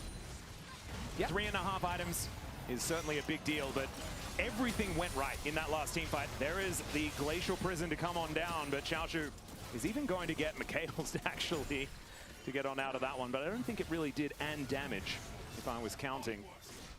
So Lyon is just going to do their very best to defend, holding on to their inhibitor turrets for now. They still have a lot of team fight in them, and the Ducks aren't necessarily as much in a row. Like JDG, everything went right. What if in the next fight everything goes right for Lyon? I imagine Then it's game 2 again. Ooh, maybe it's game 5 though, Jat. That would be the hope, but it is looking pretty good for JDG right here. Gala close to Infinity Edge. Once he gets that, he's going to be extremely powerful with the Thresh, with the Mikhails, and with everyone having flashes up. If they're playing behind their Scion, it doesn't seem likely that Lyon would be able to find a good fight. Well, in a turret is not worth defending, so that one will go down. Lyon not going to be dying on that hill, absolutely. Dokla looking for a flash angle and has actually found his way in, I'm pretty sure, without being seen. Okay. Thankfully for Lyon, the Soul didn't actually go over. Fighting into a Hextech Soul with this composition. Zap is definitely very accurately named. We do like that, but the Mel is also going to be hugely problematic. So not wanting to give that one up, and do still have a minute and a half to try and get themselves into gear, as the Baron will expire in 18 seconds time, but a 2,000 Rebel Baron power play is a pretty good one here, putting them at about 5,000 gold in the lead. And JDG not trying to take any risks here, knowing that Hextech Soul is up in 1 minute 10 seconds. Push mid, push bot, don't care about top lane because they have full control of both waves and good vision in the jungle. So anywhere that Lyon has to walk, they kind of have to face check. And then if they face check into a Thresh hook, that's half of someone's health with the current Jinx items, and Lyon's just going to have a bad time. So you can't really give Hextech Soul, but you can't really walk your way in. You can't give it, but you also can't get there. Yes. It's a win if Lyon has 5 people in river while Hextech Soul is getting hit. Yeah, absolutely. Well, they tried to get some vision down there, but that doesn't quite work out. Thankfully, this little cheeky ward is able to do something. They do have a Scryer's Bloom on the map to spot that there are control wards in their jungle. But look at this. I mean, there are wards littering the area as we scan around the map. And JDG making sure that the lights are off for Lyon. Yeah, they might just try and make a fast play onto Xiaoshu. Not that you can kill the Scion fast, but at least it would draw JDG out of the vision. Yep, and they can all do this together as well, so looking to try and get there as a 5-man unit is certainly what you want to do. Inspired, just tanking things up with his frozen armor, frost armor. Yeah, and now Dokla's kind of in river, so they've kind of done it. They've made it through to near river while the Drake is still up. So that's step one. There's the flash in from Isles, looking to try and get that knock up as the hook is going to connect onto this Nautilus. Gala down to 50% health, and the Drake has I think the Aatrox got pop ulted, no? Wanting to try and take so far away, I think he just got pop ulted. Hope he got it. They're very low though. But the Scion doesn't die. Berserker still alive for now as Xiaoshu will be taken down. Into the backline goes Dokler as well. He was able to do a bit of work, but it's a triple kill for Gala. I'm pretty sure the Aatrox got pop-ulted. The ace is completed for JDG, and they got the Drake off the back of it. They had to work hard to get the chance at a Did I just see Mel flash? They just couldn't convert I think Mel just on flashed. the smite steal. Once they overinvested there, they were also likely to lose the fight. So soul acquired for JDG. And maybe even a push towards ending the game as well, as they're looking for this inhibitor. Imagine there if there was a Milio instead of Nautilus here, how much better it would feel, you know? I mean, it's going to be 7 seconds on Then all of a sudden you have like an enchanter, allowing your AD to be stronger than enemy AD at all times later. Moving towards these Nexus turrets, this Jinx Just kind of got outskilled, sadly. I mean, it's also like skill thing, right? Like a lot of these fights were just play. It wasn't necessarily draft. Now just to throw his body at the problem. Is able to take down Junja and then flash Wait, out to keep they don't himself end here, alive. actually. And that may have actually kept the game at least And alive Mel for a little flashed, bit by the way. longer for Lion. Yeah, keeps their first Mel alive. flashed Now to they're push the wave also trying faster. to teleport in. This is an So keep in Aatrox. mind, the If Mel they should get have the flash Jinx here, but she now, doesn't because of at least be a this. lot of gold. Yeah, teleport does come through from Xiaoshu, whose health bar is looking even Aatrox more is than gonna die here, infinity, or which I know is there's impossible. a Hextech soul on enemy team. No flash Mel, no flash Jinx. We'll be able to bring Inspired in as well. Could this be Loki, kill them here and end, no? Can they kill Gala? That's going to be the If you question. can, I don't think you can. To a super mega death Right, you rocket. can't. There is a Just glacial run. prison that comes down as well. And I think Run. Lion decided that maybe this Can't, is not can't, the can't, play can't. that they want to go for. They couldn't get Berserker through, and Saint took too much damage trying to chase, so it was ultimately just a 4v4. They had to back away. But Baron, Yeah, go for it. take the token and Go for run, it. right? I don't think you have time for And this, Green do you? Guns, Aphelios kills it very fast. Like, they're Sion here will already. ult to this Baron pit, and the Hex Gates make them back on the map. But this is as good a chance the Lion's going to get. Yep. I mean, there's a rock in front of the pit. You so do it's this in not time? exactly an open door. Let's see where the Xiaoshu I guess you gets do it in up time, and then what? This goes down so incredibly fast. It is going You all to be die for secured it? there, but is this going to be the That's end kind of how it of the game? feels right now when I'm watching. Extraordinarily low. The mill damage is just gigantic as Berserker doesn't quite find the Moonlight Vigil. And Time now to they run. just need to get the heck out. All right, As they have Isles Hextech soul already though. to go But down. Dokler will be game able to goes make on. his way out, and JDG not going to chase. Took Baron off the map. That's going to delay JDG's chances of winning yet again. They're just trying to play on the slim margins right here. JDG's in Yeah. such a powerful position. GA up onto Gala with the Hextech Soul for the Mel. They are shredding through Lion. Isles are down for another 25 seconds, but there's no Baron minions. It makes it a little bit harder for JDG to try to end. Yeah, Hextech Soul, man, it is so incredibly difficult to deal with this. This Glacial Prison not really doing too much of anything at all onto Junja, who's just pretty tanky at this point in time. But you know what's not tanky? The minions. True. They need the minions to make the turret. The Not minions are tanky. tanky on the Lion side, though. Those Which is- minions are doing well. Which is why Lion is keeping this game going. Well, are they? Oh, no. Okay, so What? I don't know whether you guys had this as well, but often we in the LCK have a saying, when in doubt, Okay, Elder flip. I'm down.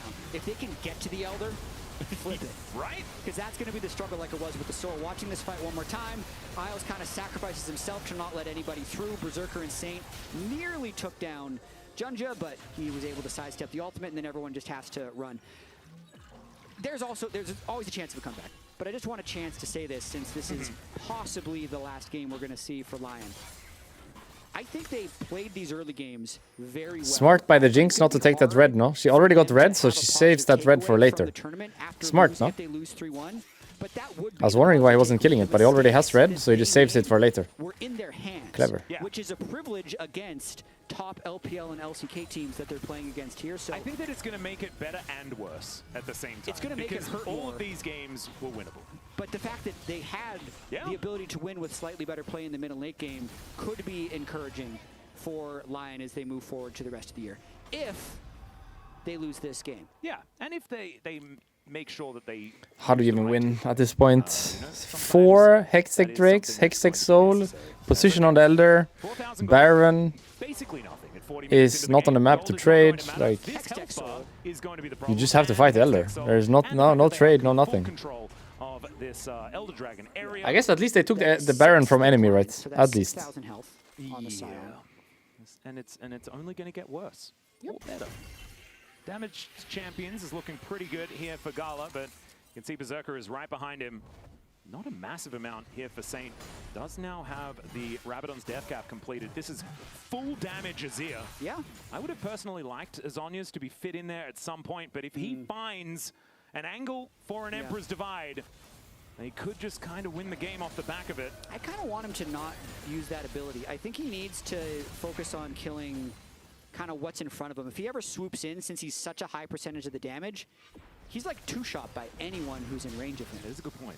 So if they win a fight, that's when I feel like he should swoop in. But they need to get the first kill or two first would be my read. And I also think Death Cap is kind of the only play when you're behind. You don't have the luxury of building the defensive items. Ooh, Hook is going to come on forward here. Some They are damage going down. to try to kill Berserker the does side. damage. Yeah, Berserker does have his Bloodthirst now completed.